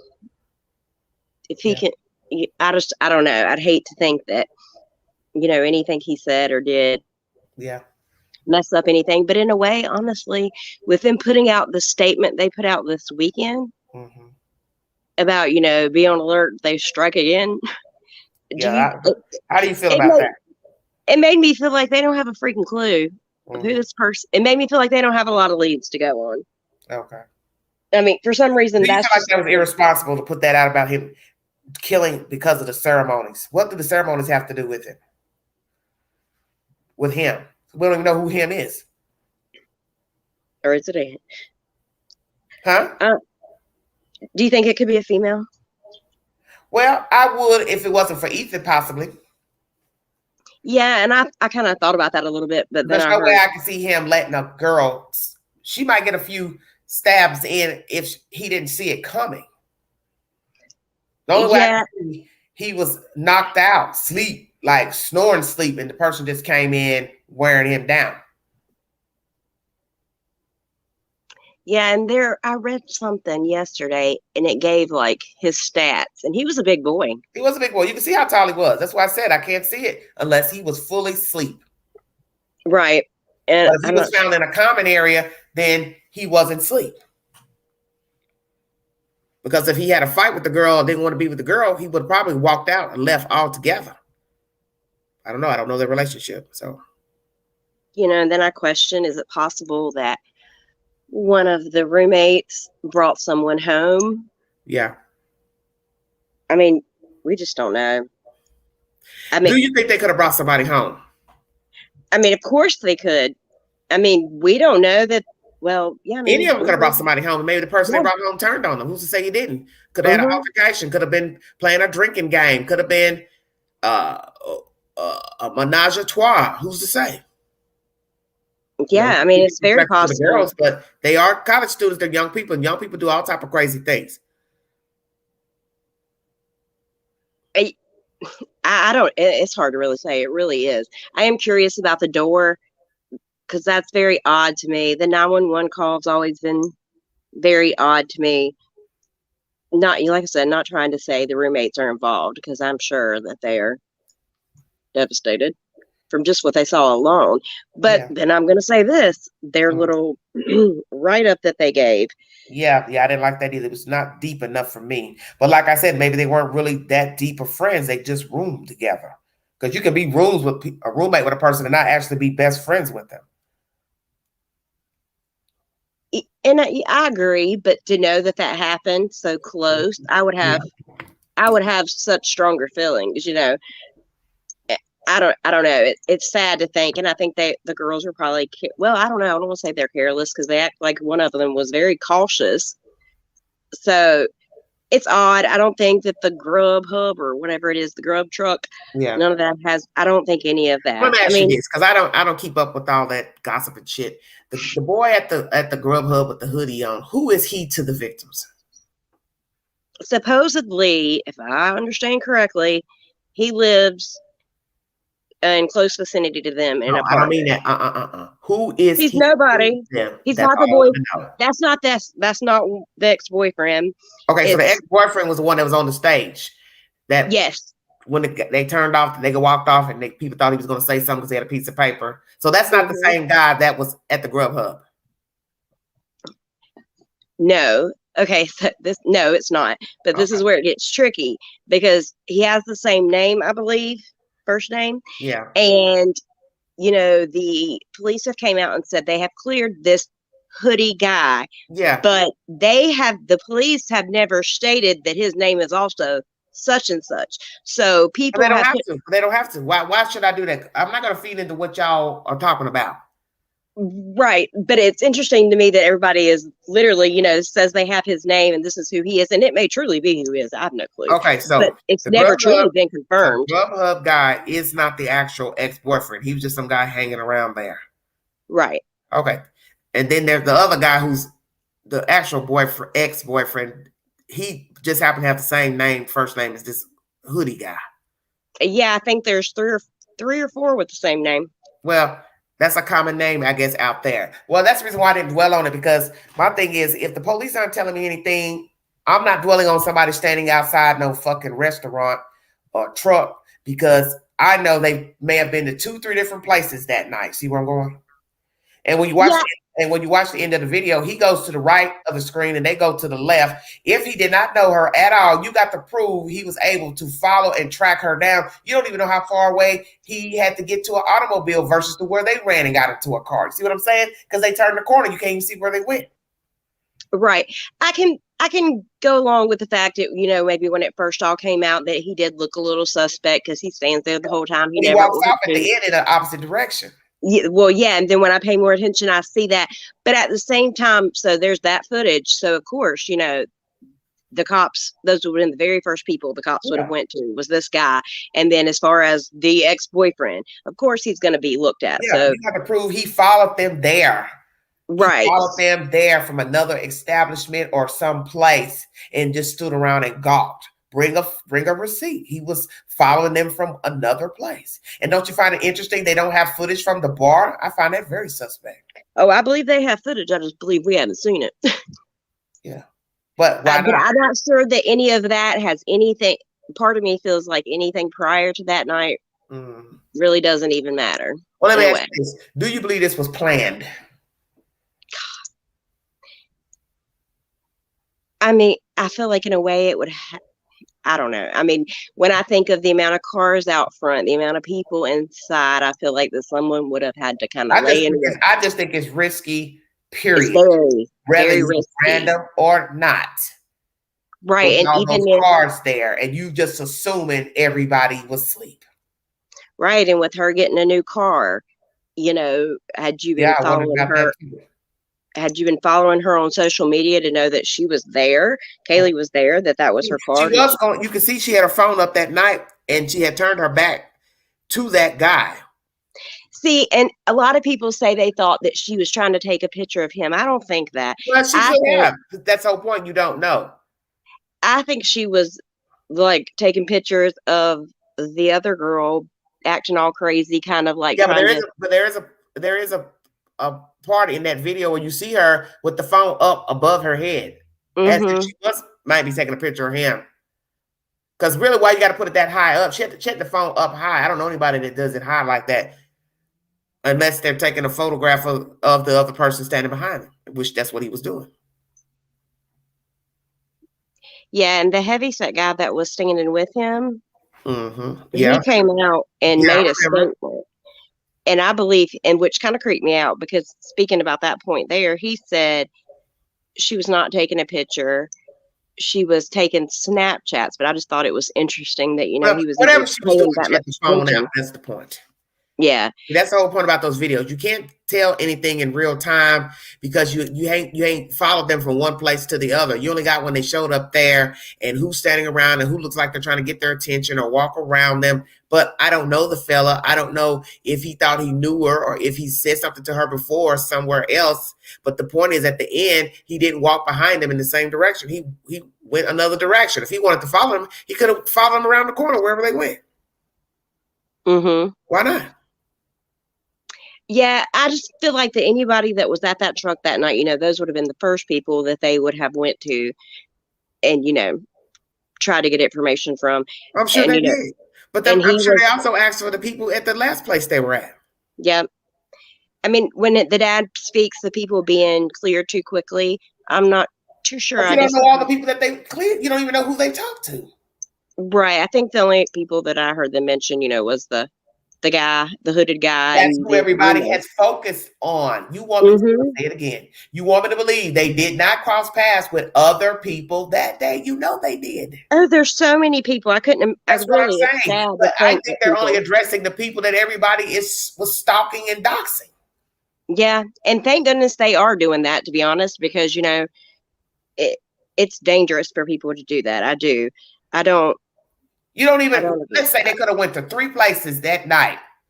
You don't hear nothing about those other places except for the Grub Hub because those guys film while working in the truck. So if it wasn't for them filming in that shit, you wouldn't even have that. That's why I keep telling everybody, you wouldn't even have a jack to focus on if the Grub Hub didn't film. Right. You wouldn't know that boy from Adam. You wouldn't know nothing about him. What shit you'd have went and scooped up off of Facebook posts and all that. You wouldn't know nothing had that not been filmed and released because they didn't even have to release the video. And now they've released the whole 4 hours of it. Mm-hmm. But that's the point. You wouldn't even know. No, and I think, with the ex-boyfriend, the fact that they mentioned that, they called, they made several calls to him that night before. That it happened, that makes people curious too. A lot of people drunk dial all the time. Mm-hmm. I mean, I don't find that odd at all. Now, but it's hard to say because I have wondered. So did he call back that morning when he'd seen all the missed calls? We don't know. But then you don't know the situation of their relationship either because you've got people saying they were broke up, not broke up. I just think, these are young kids. My thing is, if I don't have an ironclad person to give me a statement pertaining to their relationship, I'm not believing anything. Right. Drunk call and it's like somebody came up on the panel and say, well, I've never done that. Well, that's you. Or in the chat. Just because you never call somebody drunk, that's you. People do it all the time. Women do it, men do it. People call their exes, people call people they've had flings with, people call out of boredom, people call because they're feeling frisky. That's why I keep telling everybody, you don't even know her. No, and they're such young girls. I mean, they really are. I don't know. It's a sad situation, but I feel like a lot of focus has been put on Kaylee and what is it, Maddie? The 2 pretty ones. The prettiest. I mean, they all are. In my opinion, dark-haired girl, but they are very pretty, and people, blonde hair stick out to people, especially when they're attractive. Yeah, I'm just not sure that. I don't know. I mean, I'm not. If you notice, you hear her name and Maddie's name more than anybody else's name out of the group, out of videos and commentary. Yeah, and that's kind of sad. It's bad. Yeah, it's bad. That's why I keep trying to tell everybody. I don't need nobody telling me about who's grieving and who ain't grieving. You still got other dead kids, and you still got other dead kids' parents. Yeah, I mean, and because they have feelings too. When I've seen Ethan's mom speak, I mean, clearly they were grieving, and she made a very good point with them being, what are they, triplets? Mm-hmm. I know twins have a major bond, so I'm sure that, she's very worried about her other children on top of what is all going on, Was Kaylee an only child? Oh, these people in the chat. Oh, have mercy. Oh, I sent it to you in Messenger. But I don't know. I think it's sad altogether. I can understand wanting to stick up for your kid and wanting to know everything. I don't know that calling out the police is the best option. I just don't know that that's the best thing he should be doing. And that's another thing about that grub truck video. Let me make an announcement to anybody in the chat. I'm gonna say this to you once, and I'm not gonna warn you again. If I ever post a picture to my community page, please do not put anything pertaining to a story on my personal pictures. I don't like it because that's not what I post my personal pictures for. They don't have anything to do with any true crime or breaking news story. So please do not put any story content or opinion on my personal pictures, such as what I posted pertaining to YouTube and my acknowledgments of how many likes and views and subscribers. Do not post anything pertaining to a news story to those said content, because they have nothing to do with any other stories, and I don't want anything negative on my personal pictures. Go ahead. Speaking of the dad, like, speaking out and saying so much, I wondered, when the sister came out with one of her first interviews, she mentioned that she was the one that found this scrub truck video on Twitch and gave it to the news. I was wondering possibly if they had that all along, and they just weren't willing to put that kind of stuff out there.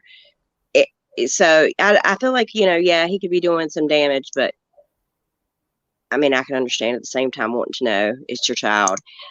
I mean, it's definitely an interesting situation. Let me ask you something. How old do you think the killer is?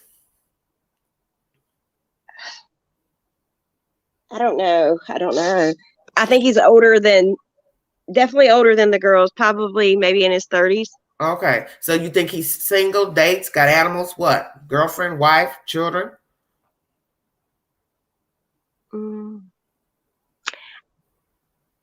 It's hard to say. I don't know. I could see him being married.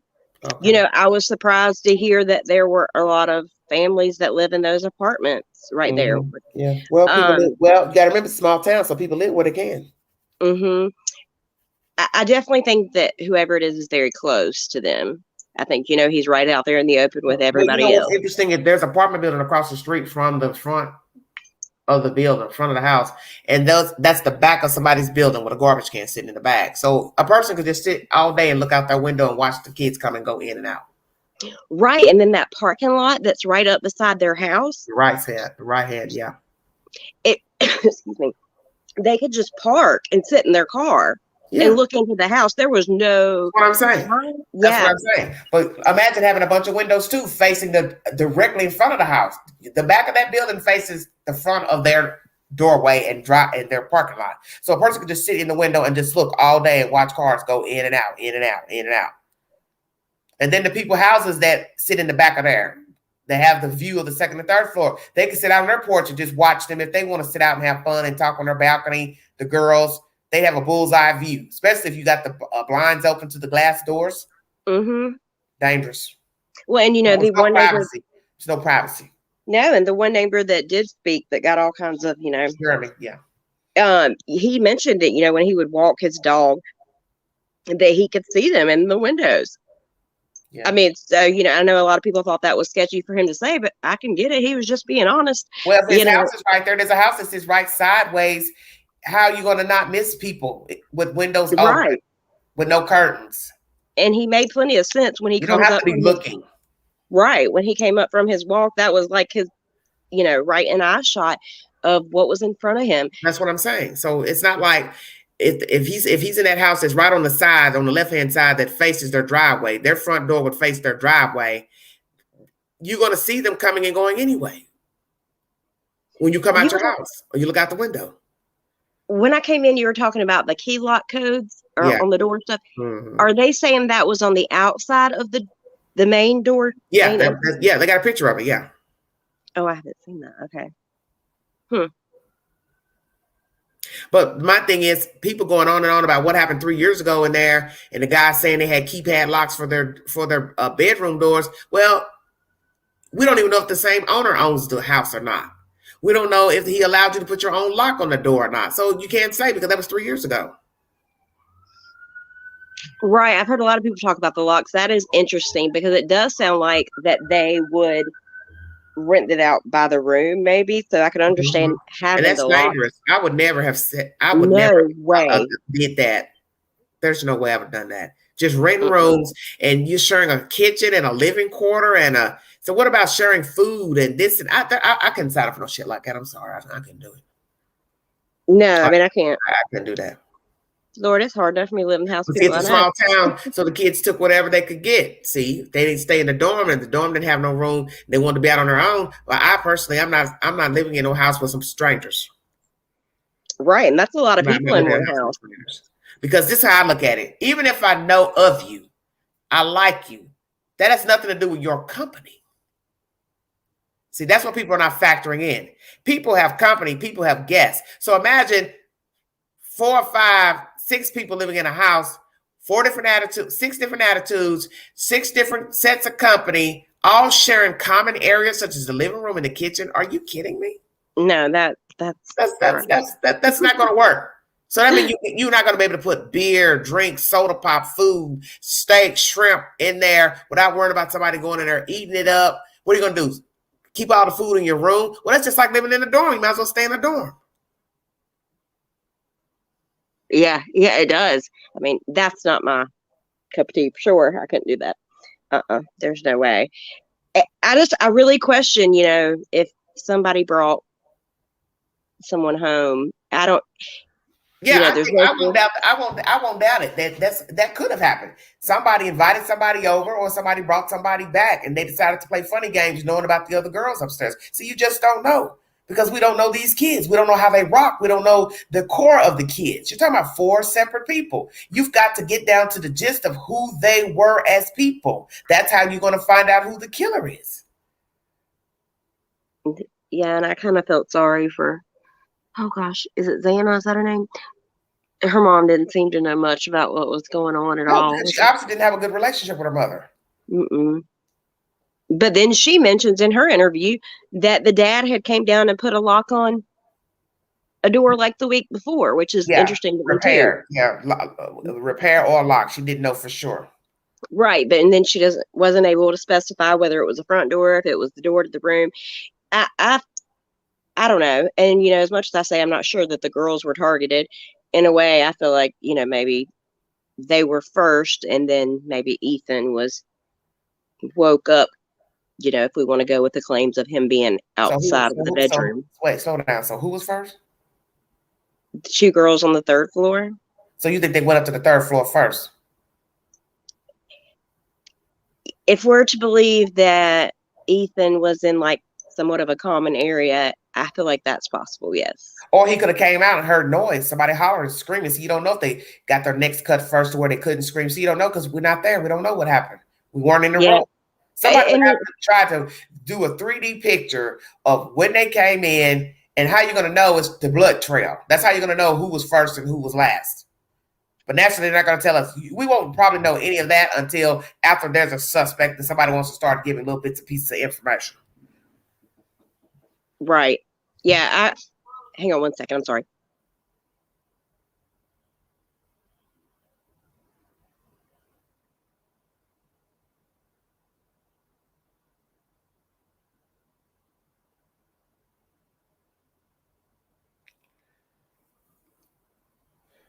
Okay, I'm sorry. And I think it's truly hard to tell. And I believe there's probably a lot of mixed DNA, if only one weapon was used. I did find it odd that they were quick to name the weapon. I mean, and maybe that's just me being unintelligent and not knowing how that's done. But, that was very quickly put out there what type of knife they felt was used. And okay. I don't know. It's definitely an unfortunate situation. Okay. Well, how did he exit out? Do you believe this door open syndrome? I just don't know how that wouldn't have came up before now. Say what? I mean, I feel like that would have been something that was said. Well, somebody said it was said in the beginning, but the chief just said he don't have no, he ain't never heard of it, don't know about the person who brought it. So if somebody said it in the beginning, don't you think the chief would have spoke on it in the beginning? Well, see, I'm kind of conflicted, because at first I thought he was the one that said it in one of the very first press conferences, something about. Well, I just brought content yesterday or the day before. Right. No, I heard. Yeah. And I've heard what you said, that he's saying no, but I swore that I felt like I don't know where that came from. He said I would answer it if I knew where it came from, if I knew about it. Huh. So I don't know what's going on. I don't know if they're just trying to retract stuff. I don't know. But I do believe there's bad blood between him, the police department, and Goncalves. I don't see them ever talking to him about anything, telling him anything. And why would they, when they see that he's now bad-mouthing them, if this is true that he said these things? This is a bad situation. This is a bad situation. Lord have mercy. Yeah, I think there's a lot of rumors going on, a lot, and because even now with this statement coming out, supposedly the sisters on Facebook saying my dad never did an interview with Fox. This is not true. I see y'all down in the chat. Hello, A Balance. All right. Well, anything else you'd like to add? No, ma'am, that's it. Okay. Well, I'm going to end this live. All right, you have a good night, Queen. Okay, thank you. Thank you all so much for joining me. This commentary is pertaining to Mr. Goncalves sharing the details pertaining to the deaths of his child and the other kids in the house. A young lady by the name of Katarina has shared an essay pertaining to what it's been like on the campus and getting the news of the deaths and how it's changed her mindset, and I guess other people's mindset, a lot to ponder on. And I'm wondering how many kids are going to stay, how many have left, how many are going to come back, how many are going to go ahead and apply to the university. And a lot has happened in the past couple of days with commentary, gossip, blah, blah, blah. I don't think the school had any right to not give this girl her degree, Miss Kaylee. I don't agree with the police mentioning anything about suspect coming out during the graduating ceremonies, putting fear in them. That was a very bad idea. Putting the kids on edge and the town on edge. It's stupid. The staff, family members. And no major updates. Still looking for the white car. Do not know what relevance this car serves. Witness, perpetrator, plural. But when I get more information, I will bring you that said information. Thank you all so much for following the content. Thank you for all my new subscribers. Almost 1,700 new subscribers. Thank you all so much. Everything is posted to my community board. Most of the things that were mentioned as far as audio in this commentary. The Independent was one of the sources that I read pertaining to the wounds of the children. If you want to believe that, you're entitled to believe it or not. Hello, everybody in the chat. Hello, AB. I see the commentary, but I had a live stream and I cannot just deviate from my content to talk about something else. Thank you all so much. If you'd like to donate to this great network, $McGangie129 Cash App. All stickers and chats are welcome during the live stream. Thank you all for the super chats and stickers. Happy holidays to everybody. If you see something, say something. Be a part of the solution and not the problem. Mind the children. Happy holidays. Movie of the week. I can't even think of it. It's on my community page. It's playing on Tubi. I will bring more information pertaining to this diabolical case out of Idaho. Prayers to the family, plural, families, students, faculty, staff, and the townspeople, because they don't know who the killer is. And I wouldn't want to be a kid here going to school and not know anything. And like I said, the rapport between Mr. Goncalves and the police department is not good, obviously. And him calling them cowards is a bit much. They may not have gotten it right as far as communicating accurate information. Naturally would piss anybody off, but they're the last people you want to piss off because they're the ones that's going to bring forth the information to you. And I just don't see how you all are going to go forward with a bold statement as calling them cowards. I just don't see how this is going to work. Thank you, T. Thank you, Skylar. Thank you all so much. Be aware of your surroundings while out shopping. Be aware of your surroundings anyway. Windows, doors, keep them all locked. All parcels in the trunk. No seats, no floorboards. No dumping at the dumpster. Big boxes. Ask to not alert people what you've purchased. Be careful posting to social media. And as they say, as the chief said, the captain said, Mr. Lanier, you need to live this way anyway, whether someone's been murdered or not. Because that's the point. You don't know who's watching you. You don't know. People have left here for many reasons, mundane reasons. Don't give a crook, criminal, sadist a reason to choose you as a victim. So be aware of everything. All companies, associates of companies. You can't hang everywhere. You can't ride everybody in your car. You can't tell all your business. Be careful going in and out of doors, not locking them, whether you're in an apartment, condo, because there is always somebody watching and there's always somebody waiting on that opportunity to pounce. Thank you so much. Yes, the deadliest liar. I forgot. My mind is like, whew, gone. trying to keep up with so much. I got so much on my mind right now. Thank you so much, Charlotte. You all have a wonderful evening. I'll possibly be back a little later with more commentary. Thank you so much. This is Everyday Shenanigans. Thank you, Brittany, for coming on the panel.